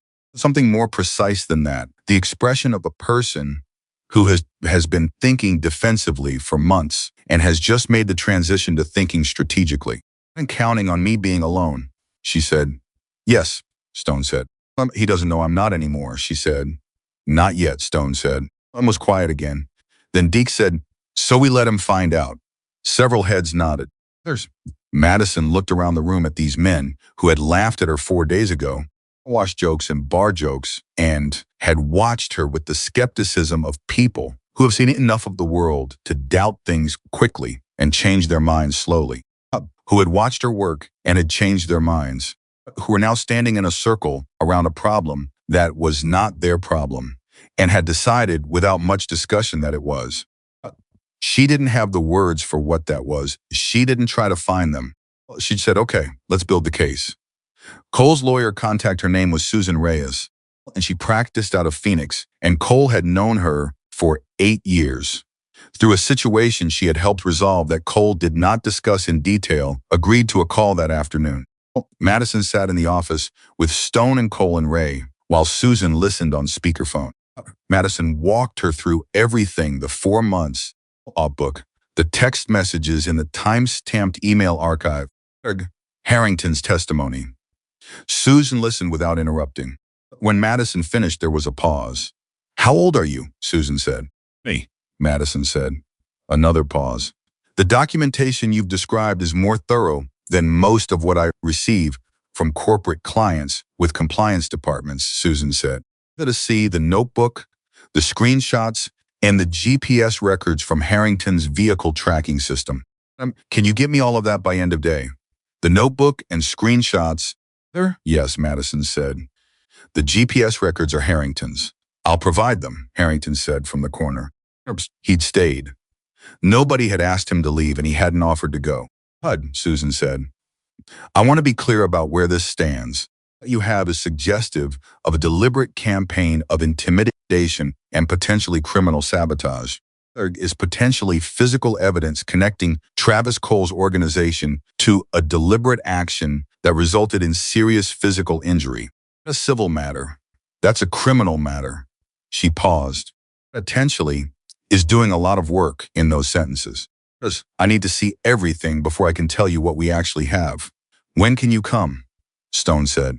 I can be in Coldwater tomorrow morning, Susan said. Fuck.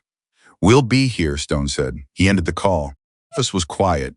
Then Madison said, she said criminal matter. She did, Stone said. If it's criminal, if the drain was deliberate, my dad's accident isn't an accident. She said it carefully. Each word placed precisely as though she was handling something fragile. Oh, Stone said, it's not. Madison sat with that. Oh, watched her and said nothing, because there was nothing to say that would make the weight of that realization lighter. There's broken hip, his broken wrist. Here's the 7 months of recovery, lost income. The shop nearly lost all of it, recategorizing in real time from terrible bad luck to something someone had done on purpose, something someone had chosen. Her jaw was tight, her hands were on the table, and they were noticed the steadiest they had been all week. Hey, she said. Her voice was completely controlled. What do we do tonight? Tonight, Stone said, you call your father. She looked at him. He needs to know what's happening, Stone said. Not to worry him. Because he's part of this and he deserves to know the truth. Madison looked down. I've been trying to protect him, she said. I know, Stone said. He raised a daughter who drove 4 hours alone and documented a criminal campaign in a spiral notebook while working 2 jobs and sleeping in her truck. I think he can handle the truth. Madison was quiet for a long moment. He's going to want to leave the hospital, she said. I tell him, he's going to try to come here. Tell him to stay where he is, Stone said. Tell him, we have it. He won't believe me, Madison said. First time in days a ghost of something crossed her face that was almost a smile. He won't believe that I found that there are people. She stopped. Heard again. He won't believe I'm not alone. Then let me talk to him, Stone said. Looked at him. After you, he said. You call him first.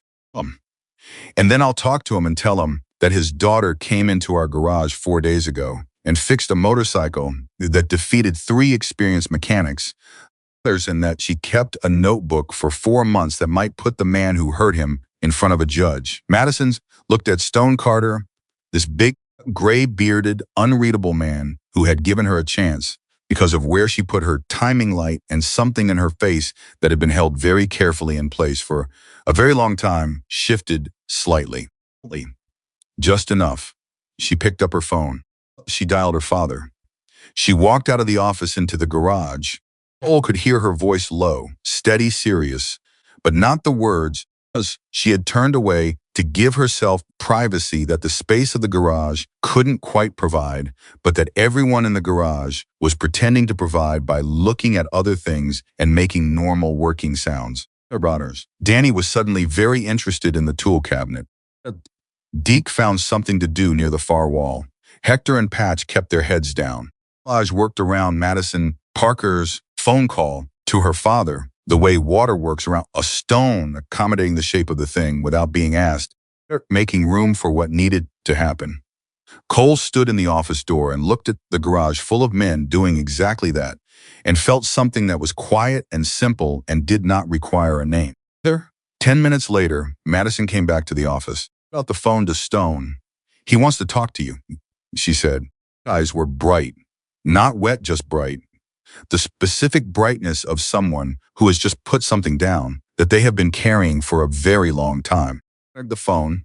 Mr. Parker, he said. My name is William Carter. I drove 4 hours in a cracked mirror motorcycle to fix a problem nobody else could fix. And she's been doing things like that her whole life. I think you already know that. He listened. Yes. Oh. He listened again. You have my word. Nothing is going to happen to her or to that shop before we've done everything that can be done. It was quiet for a moment. Her? She's right here. I'll put her back on.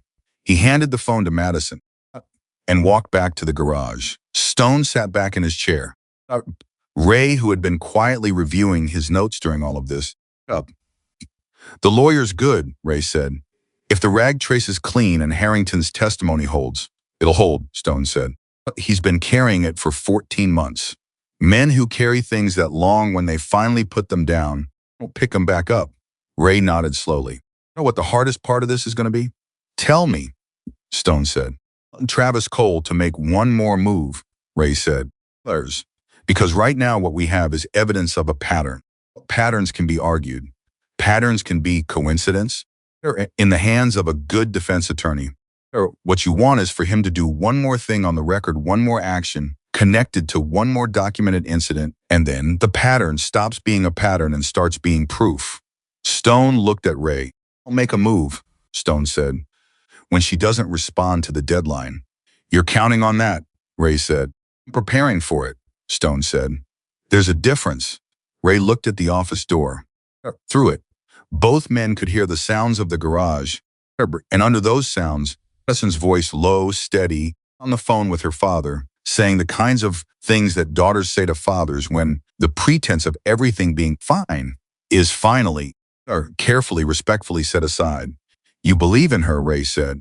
Isn't a question. I believe in the notebook, Stone said. The person who kept it. Ray nodded once. He went back to his notes. Today was tomorrow. And Travis Cole had no idea what was waiting for him when it arrived. It arrived the way Stone had expected it to, quietly. Oh, with no announcement, the way all deadlines do when you've decided to stop being afraid of them. Came down from the room above the garage at 5:45, earlier than any of the previous mornings, and Cole was already at the coffee maker. And he could tell from the way she moved that she hadn't slept much, in the restless, defeated way of someone who'd been kept awake by fear, in the focused, deliberate way of someone who had been thinking. Poured coffee. She didn't say good morning. She sat at the work table and opened the blue notebook to the last written page and added 3 lines in her small, precise handwriting. Cole watched her do it without asking what she was writing. And that Madison Parker processed things by documenting them. The documenting was not performance. It was how she thought. Notebook was as close to her interior life as anything she had. Susan Reyes arrived at 8:02. She was a woman in her early 40s, sharp-eyed and unhurried, with the specific energy of a person who operates at high velocity while appearing completely calm. She shook Stone's hand, nodded to Cole, looked at Madison with an expression that was professional and direct and free of the particular brand of condescension that Madison had learned to identify in the first 3 seconds of most adult interactions. I read everything you sent last night, Susan said to Madison. All of it. I have questions, okay, Madison said. Right now, Susan said. Let me set up. Give me 20 minutes. She took the office and gave it to her without a word. For 20 minutes, the sounds from behind the closed door were the occasional murmur of a phone call and the faint tap of keys. At 8:23, the door opened. Everyone in, Susan said. There'd Stone, Cole, Ray, Madison, Harrington had come back first thing without being asked. Deke stood in the doorway because the office was too small for everyone, and someone had to be in the doorway, and Deke had decided without discussion that it would be him. Susan stood at the desk with her laptop open and looked at the room. Where we are, she said. The documentation Madison compiled establishes a clear pattern of escalating pressure targeting her family's business. The rag with Ray's trace connecting it to a cleaning account serviced by Pinnacle Western Properties to Culver's, is physical evidence that someone with access to Travis Cole's operational infrastructure was present in Parker Motor Works prior to the incident that injured her father. She paused. That is not a small thing. That is potentially the most significant piece of physical evidence connecting Cole's operation to a deliberate criminal act. Harrington shifted in his chair. With Mr. Harrington's testimony about the vehicle and the phone call, documented pattern across 3 businesses in the same development corridor, what we have is enough to take to the county prosecutor's office and request a formal investigation. She looked at Madison. I want to be honest with you about what that means in practical terms. Investigation takes time. It doesn't stop Travis Cole from making your life difficult in the short term. It doesn't immediately prevent him from continuing to pressure you. What it does is start a process that, if it goes the way this evidence suggests it should go, Travis Cole facing criminal charges. How long, Madison said. And Susan said, possibly longer. The room absorbed that. Madison said. In the meantime, the shop is yours, Susan said. He can't take it from you. He can make it harder to operate. He can and likely will continue the pressure campaign. Property is titled to your father, and as long as you don't sign anything, he can't have it. Madison looked at Stone. Stone looked back at her. Susan said, and something in her tone changed slightly, a precision entering it, of a person who has saved something important for the right moment. Every person in the room noticed the change. I made some calls last night, Susan said. Colleagues who practice in Phoenix. Travis Cole is not new to this. Pinnacle Western Properties has been involved in property acquisition disputes in 3 other counties in the past 4 years. Of those disputes resulted in lawsuits that were settled quietly, confidentially settled, which means there are people out there who signed agreements and received compensation in exchange for silence. Stone said, many people, at least 6 businesses across those 2 lawsuits, Susan said. Probably more that I haven't found yet. She looked at Madison. The first. You're not the third. You're not the fifth. And the reason he's still operating is because every previous target was isolated, but was scared, and eventually found that signing a settlement and a confidentiality agreement was easier than fighting. The office went very quiet. Madison sat with that. 6 businesses, 6 families, 6 sets of people who had been alone and tired and scared and had eventually done the math and decided that giving up cost less than fighting back. What about her father on the floor of the shop? And hip, the broken wrist, the 7 months. What about the white rag in the Ziploc bag? At Susan. What do we do? She said. We go to the prosecutor, Susan said. Hey, not next week, today. Because tomorrow or the day after, Travis Cole is going to do something in response to your silence. I want the prosecutor's office already aware of this case before he does. Stone nodded once. Go it. I need Madison with me, Susan said. I'll be there, Madison said, and hesitated. Not even for a second. Susan looked at her for a moment, the same kind of look Ray had given her the day before, of a professional encountering something that defies easy categorization. One more thing, Susan said. She turned her laptop so the room could see the screen. Ray sent me the full corporate trace this morning. On the cleaning account, he found something else. Ray, from the doorway where he'd wedged himself next to Deke, the registered agent for Desert Clean Solutions, the cleaning company, is also the registered agent for 2 of Cole's subsidiaries. It's a shell within a shell structure. He didn't just happen to use a cleaning company that also serviced his offices. He's connected to the cleaning company. He owns it through a 3rd-tier holding. Dead silence. Cole said he owns the company that provided the rag. Yes, Ray said. Which means the rag didn't just come from a building Cole used. It came from a company Cole controlled. The weight of that settled over the room like something physical. Harrington put his face in his hands, not in despair. In the specific gesture of a man who has just seen the full shape of the thing he was afraid of and is both relieved and devastated that it's real. Pearson was completely still. Then she said very quietly, "And it." Nobody answered, because nobody needed to. To the county prosecutor's office at 10:30. Susan drove. Madison sat in the passenger seat with the blue notebook in her lap and her phone in her hand, and the kind of silence around her that comes when someone has moved past the point of fear into something colder and more functional. I had wanted to come. Susan had said no, not to him specifically, but in general. The fewer people in that office, the better. This needs to look like what it is, a victim with evidence and legal representation. A group action. Stone had accepted that. Cole had less easily accepted it. Well, he accepted it. Deke had said nothing, which was its own kind of statement. Before Madison got into Susan's car, Stone stopped her. She looked at him. He said, "Whatever happens in there, you've already done the work. But you did it months ago. In your truck, in the hospital waiting room, in the notebook. They're not going to tell you anything today that changes what you already built." Madison looked at him. "If it's not enough," she said. "It's enough," Stone said. "I've read the notebook. It's enough." She got in the car. Susan drove, and the morning moved. The meeting with Assistant County Prosecutor David Almeida lasted 2 hours and 17 minutes. He knew the time because he was in the garage waiting, and he looked at the clock more times in those 2 hours than he had in the previous week combined. The garage worked. Not performatively, people didn't pace or hover. They did what they always did because that was what the situation called for, and because it was what Madison herself would have done. She would have kept working, so they kept working. 12:48, Stone's phone rang. He looked at the screen. "I'm Reyes." He answered it and said nothing. Susan said, "Opening a formal investigation. He's issuing a subpoena for Pinnacle Western's corporate records, and he's requesting a meeting with the investigators who handled the prior lawsuits in the other counties. He's not making any arrests today. It's too early for that. Madison is on record. The evidence is logged, and Almeida's office is now officially involved." She paused.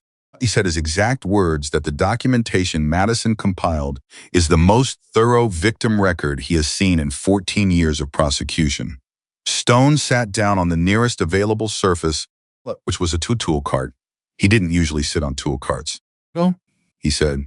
"She's fine," Susan said. "She's sitting across from me right now, writing in her notebook." Stone almost smiled. "There she is," he said. He stood up. He walked to the center of the garage. Everyone was looking at him.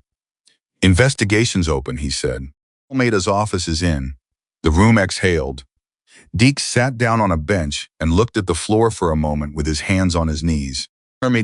Danny made a sound that wasn't quite a word. Hector and Patch exchanged a look. Wellington, who had stayed all morning, standing near the back wall with his coffee long since gone cold, put his cup down on the nearest flat surface and nodded once.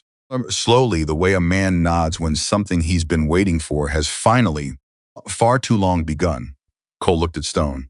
"Now we wait," Cole said. "Now we wait," Stone said. Travis Cole made his move at 2:15 that afternoon. In person, he was too careful for that, too practiced at the architecture of deniability. What happened was this. A man arrived at Parker Motor Works, the shop, far away, which was closed and locked because Madison had not been there all week, and left an envelope in the mail slot.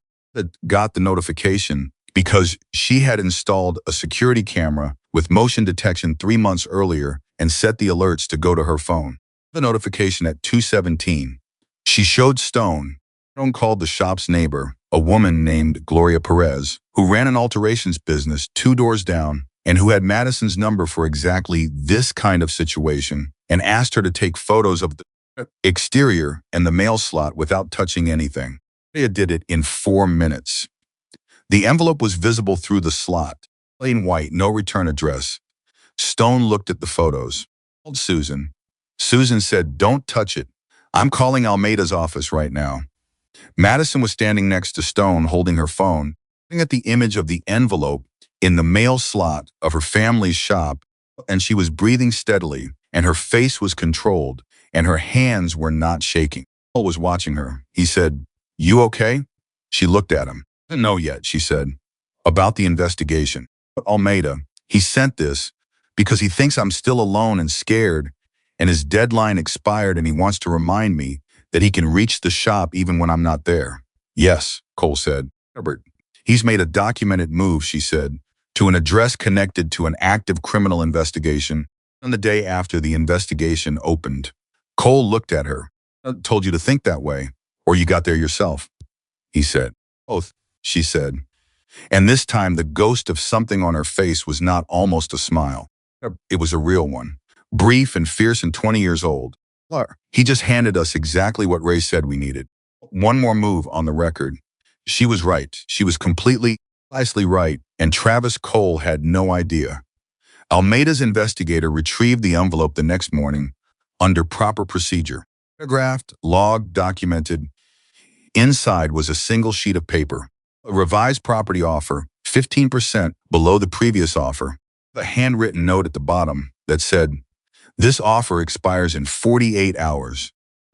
After that, the situation becomes more complicated and less favorable for your family." The handwriting was analyzed. It matched documents already in evidence from the prior lawsuit settlements documents that had been signed by representatives of Travis Cole's organization. I called Madison at 9 that morning. Madison was at the workbench. She took the call standing up, one hand flat on the bench, the way she did when she needed to feel something solid. Susan said, "The handwriting connects." Combined with the timing of the delivery the day after Almeida opened the investigation, threatening language, Almeida's office is now looking at this as active witness intimidation, in addition to the prior charges. Madison said nothing for a moment. "Herbert, he intimidated me while under investigation," she said. "He didn't know he was under investigation." "Yes," Susan said. "That is a gift, legally speaking, because it removes any argument that the pattern was coincidence or that he'd stopped the behavior." Continued it after the fact. Documented. Timestamped. By an investigator. Madison closed her eyes for just a second. When she opened them, Cole was 3 feet away. Touching her, she looked at him and said, "It's working." Cole said, She went back to work. She couldn't not work. She didn't know what to do with herself if she wasn't working. The work that afternoon was different in quality from any of the other work that week lighter. Well, despite being the same physical actions, the same mental processes, as though something that had been pressing down on the space between her shoulder blades had lifted by a degree. There was still everything to do. The investigation would take months. Still needed to run. Her father still needed to recover. Of unpaid invoices hadn't gone anywhere. A degree was real. A degree was something. The twist that nobody had fully anticipated came on Monday morning. It came in the form of a phone call to Susan's office from a woman named Patricia Daw, who owned the Mesquite Diner on Route 9, the second business in Cole's development corridor. The woman who had retired at 62 after telling people she planned to run the place another 10 years. Patricia Daw had heard through the particular grapevine of a small county where news traveled fast and filtered slowly, and had opened a case against Pinnacle Western Properties. In her details, she'd heard enough. She called Susan. She said she had a voicemail she had never deleted. Voicemail from a number that, when she had tried to trace it, connected to a prepaid phone that was no longer active. Voicemail in which a voice she did not recognize told her that her diner's liquor license renewal had been flagged for review and that the review would be resolved smoothly if she was cooperative about the property situation. She said she had the voicemail because she had been too scared to delete it. She said she had kept it for 8 months because some part of her believed that someday it would matter. Called Susan because she believed that day had come. Susan Stone. Stone was in the garage when his phone rang. But he listened. When he hung up, he stood very still for a moment. He walked to Madison's bench. She looked up.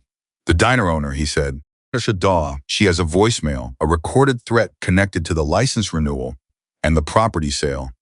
Madison put down her tool. "Read carefully," she said. 8 months old, Stone said. Never deleted. Madison looked at the ceiling for a moment. "I got Stone. 3 victims," she said. 3 sets of documented evidence. My notebook hearing GPS records and testimony. Now an actual recorded threat. She stopped. "Susan needs to hear this immediately." "She already does," Stone said. "She's meeting Patricia Daw this afternoon." Madison sat back on her stool. Oh, from the next bench over, that's the case. Stone, that's most of the case. Ray appearing from somewhere behind them with his coffee and his unreadable face. It's enough of the case. And it was. It was enough. The investigation took 4 months. Madison knew going in that it would take time. Susan had told her, Ray had told her. She had accepted it with the same pragmatic patience she brought to everything, not without feeling, without the specific daily cost of waiting, and not knowing, with the fundamental understanding that some things cannot be rushed without being broken. She ran the shop during those 4 months. She drove back to Coldwater to Parker Motor Works the day after the investigation officially opened, because the shop needed to run, and because being away from it was its own kind of defeat. She installed 2 additional security cameras. She changed the locks, documented everything, the way she always had, in the blue notebook, and then in a second blue notebook when the first one filled up. Stone every few days. Not for updates, Susan handled the updates. All because the garage in Coldwater had become not any formal declaration, a kind of anchor for her, a place she knew she could return to, a community of people who had decided she was worth something before they had any particular reason to, who had not changed their minds. Stone always answered. Sometimes they talked for 20 minutes, sometimes for 5. When things at the shop were particularly hard a week, when 2 major clients canceled without explanation, almost certainly at Travis Cole's indirect instigation, she called and said, "Bad week," and Stone said, "I know." And then they were both quiet on the line for a moment. That was enough. Her father came home from the hospital after his 4th month of recovery, walking with a cane, and his wrist had healed imperfectly, and he would need physical therapy for another several months. But he was home. He walked into Parker Motor Works on a Thursday morning and stood in the middle of the shop floor and looked around at everything his daughter had kept running. And he didn't say anything for a long moment. Then he said, "You kept the floor clean," Madison said, "Dad." He said, "Your grandfather always said the floor tells you everything about how a shop is run." He walked slowly around the perimeter of the shop, putting his good hand along the workbenches, checking the tool placement, looking at the parts organization, the system Madison had built, which was different from his system, better in some ways, and different in others, coherent and clear and unmistakably the work of someone who thought carefully about how things should function. Up at the shelf where the diagnostic logs were kept. For the notebooks, he looked at Madison. She said, "Months, 2 notebooks." He looked at her for a long moment with the expression of a man who is seeing something he always knew was there and is still surprised by how large it is. "Me everything," he said. She told him. All of it. Garage in Coldwater, the shovel head, the men who laughed and then didn't, and Cole and Ray, the blue notebook becoming evidence, Harrington and his GPS records, Patricia Daw and her 8-month-old voicemail. There's Susan Ray is in the prosecutor's office, the envelope in the mail slot, writing match. Her father sat on a workbench and listened without interrupting. When she finished, he was quiet for a long time. Then he said, "You drove 4 hours on that cracked mirror." "The rear tire was bad too," she said.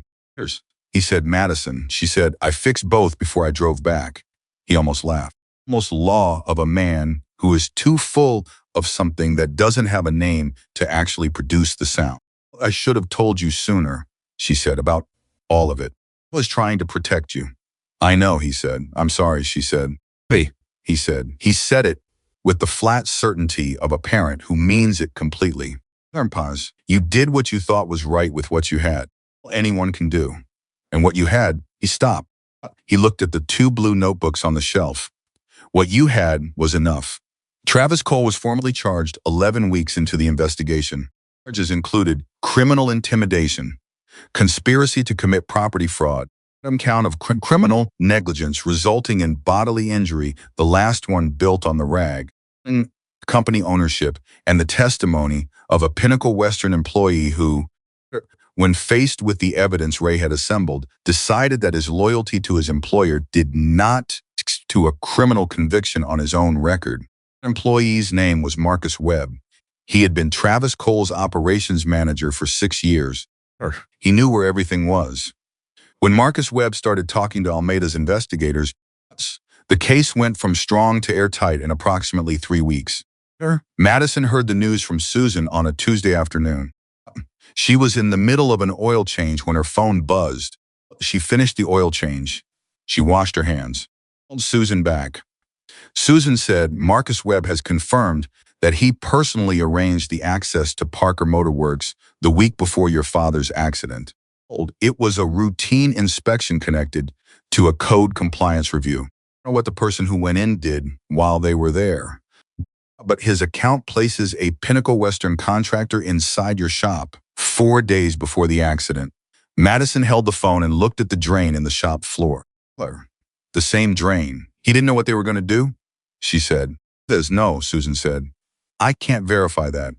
But his testimony puts a coal-connected person in your shop with authorized access, combined with a rag, makes the chain of evidence complete. Madison breathed. Will it be enough? She said. It's enough, Susan said. Almeida is confident. This is going to trial. Madison put the phone in her pocket. In the middle of Parker Motor Works, the shop her grandfather had built in 1972, and her father had expanded, and she had held together with her hands and her notebooks and a stubbornness that had, I said this too, at various points in the past several months, been the only thing standing between her family and losing everything. She stood there for a moment. Then she called Stone. He answered on the second ring. She said, it's going to trial. He said, oh, Susan called me too. She said, she called, he said, calls me sometimes. Professional courtesy. Madison said, oh. He said, yeah. She said, thank you.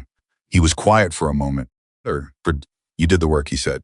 You did it for 4 months before you ever walked into my garage. The book was already half built. The case was already half made. All we did was help you finish it. That's not a small thing, she said. Helping someone finish. Another pause. No, he said. I guess it's not. She looked around the shop. Her grandfather's shop. Their shop. Her shop. I want to come back, she said. Cold water. To the garage. Not for a job, I have the shop. I want to. There are some young mechanics in this area who can't afford proper training.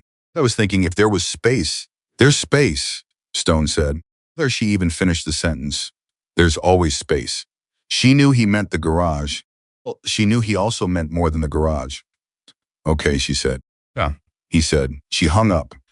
She opened the second blue notebook to the first blank page. Of the date, she wrote, case referred to trial. Upstanding. Dad home. She paused. She wrote one more line. Alone. She closed the notebook. The trial of Travis Cole began 7 months after Madison Parker walked into the Hells Angels garage in Coldwater, Arizona, carrying a canvas tool bag with a cracked brass zipper. She testified for 3 hours. She brought both blue notebooks. Page. Every date. Every incident logged in small, nice handwriting by a 20-year-old mechanic who had decided that the truth was in the details if you were disciplined enough to keep collecting them. She testified steadily, without drama, answering every question, with the same quality she brought to everything present, completely honest.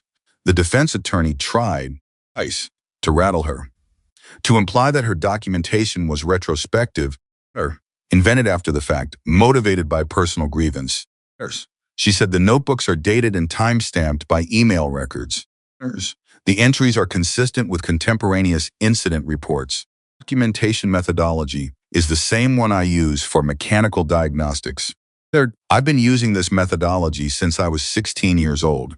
You can verify every entry against independent records. She paused. You like me to walk you through the verification process? The defense attorney declined. It was out for 6 hours. Travis Cole was convicted on all primary counts.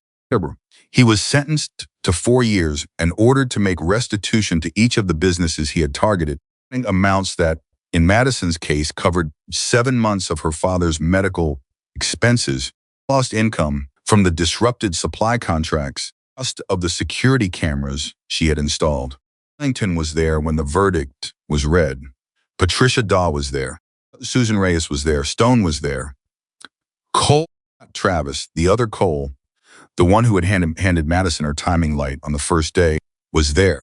Had driven 3 hours and said when Madison saw him in the hallway before the proceedings, Deke wanted to come. Told him the courthouse wasn't his scene. Madison said, "Oh." Cole said, "Apparently it's mine." When the verdict came down, Madison was sitting at the plaintiff's table with Susan beside her, and she heard the words and she felt them land. And she sat very still for a moment while the room around her processed and reacted and moved. Look at her hands, the mechanic's hands, calloused, precise, steady. Always steady, she felt a hand on her shoulder. Susan's hand, brief and professional and warm. She heard Stone's voice from the rows behind her. And level. "You did it." She turned around. He was looking at her with those gray eyes that didn't miss things, and in them, under the usual unreadability, underneath the patience and the stillness, was the clean, qualified regard of a man who has seen something he did not expect and has the honesty to acknowledge it fully. "Sir," she said, "we did it." He held her gaze for a moment. He nodded. 6 months after the verdict, Madison returned to the Coldwater garage, not for a repair, not because she needed anything. She came because she had made a promise. A program informal, unofficial, the way the best things often start for young mechanics in the region who couldn't afford training. They came on Saturday mornings. They worked on real machines with real problems. Madison taught them the way her father had taught her, by lecturing, by doing, and by asking questions, insisting that the machine will tell you what's wrong if you stop, assuming you already know. The first Saturday, 3 kids showed up. A 17-year-old girl from Coldwater who worked at a gas station and had been teaching herself from YouTube videos. 19-year-old who had aged out of foster care and was living in his car and had a gift for electrical systems that he'd never had anyone name for him. A 2-year-old with a juvenile record who had been turned down for every apprenticeship he'd applied for. Deke set up the second bay for them. He didn't make a speech about it.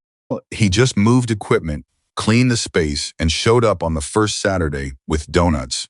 Donuts he'd brought the morning. After Madison fixed the shovelhead shed, a gesture she recognized immediately. And that meant, understood exactly what it had meant the first time.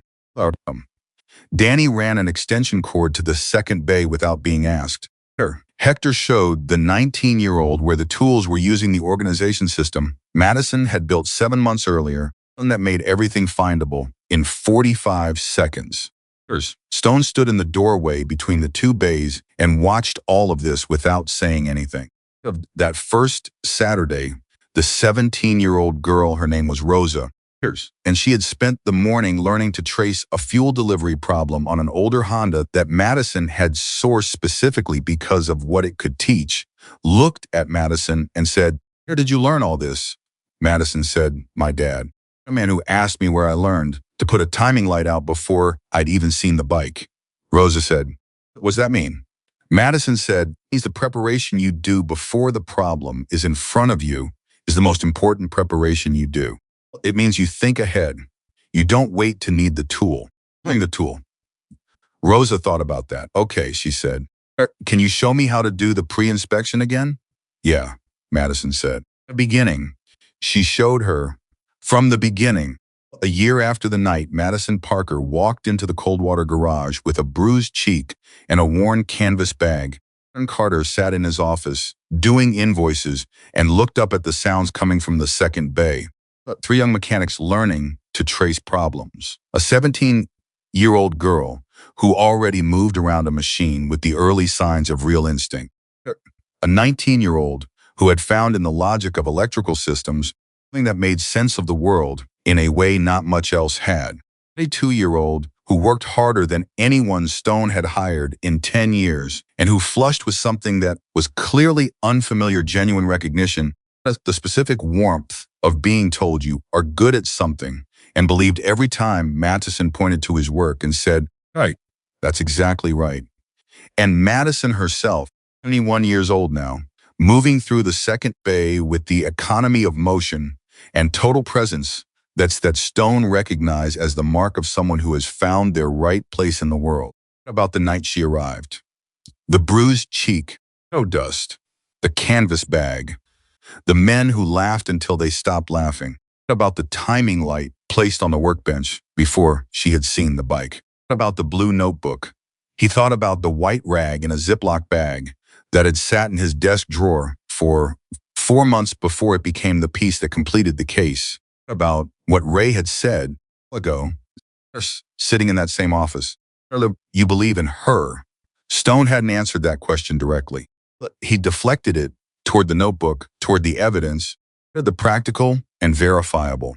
There's the true answer, the one he hadn't said out loud, because Stone Carter did not say things like this. Out loud was simpler and had been true from the moment she set her tools on the workbench with those steady hands and looked at the room full of men laughing at her and did not flinch. He had believed in her because she had already done the work. Just the work he had watched her do on the shovelhead, though that had been extraordinary. The other work no one had seen. The work done alone in a truck, hospital waiting room, at a bench in a closed shop after everyone else had gone home. The work of refusing to stop. The work of documenting every detail because she believed that truth mattered even when no one was watching. The work of driving 4 hours on a bad rear tire and a cracked mirror to walk through a door full of people who assumed she was nothing. That was the work that had won everything, not the verdict, the testimony, not even the notebook, technically. The decision, made alone and in the dark, to not quit, to open the bag. Stone turned back to his invoices.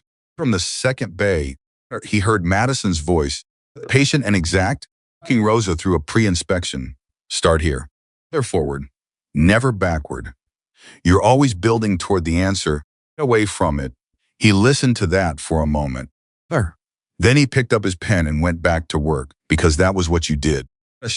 You showed up, you opened the bag, and you did the work that needed doing for as long as it needed to be done until the thing that was broken was whole again. Madison Parker had known that at 20 years old, sleeping in her truck in a parking lot in Coldwater, Arizona, writing in a blue notebook that nobody asked to see. She had known it before anyone gave her permission to know it. That more than the verdict, more than the case, more than the motorcycle that finally ran right, and the garage that finally made room, and the community that finally saw her for what she was, that was the thing nobody could ever take away from her. Always known how to fix it. She just needed a room willing to let her try.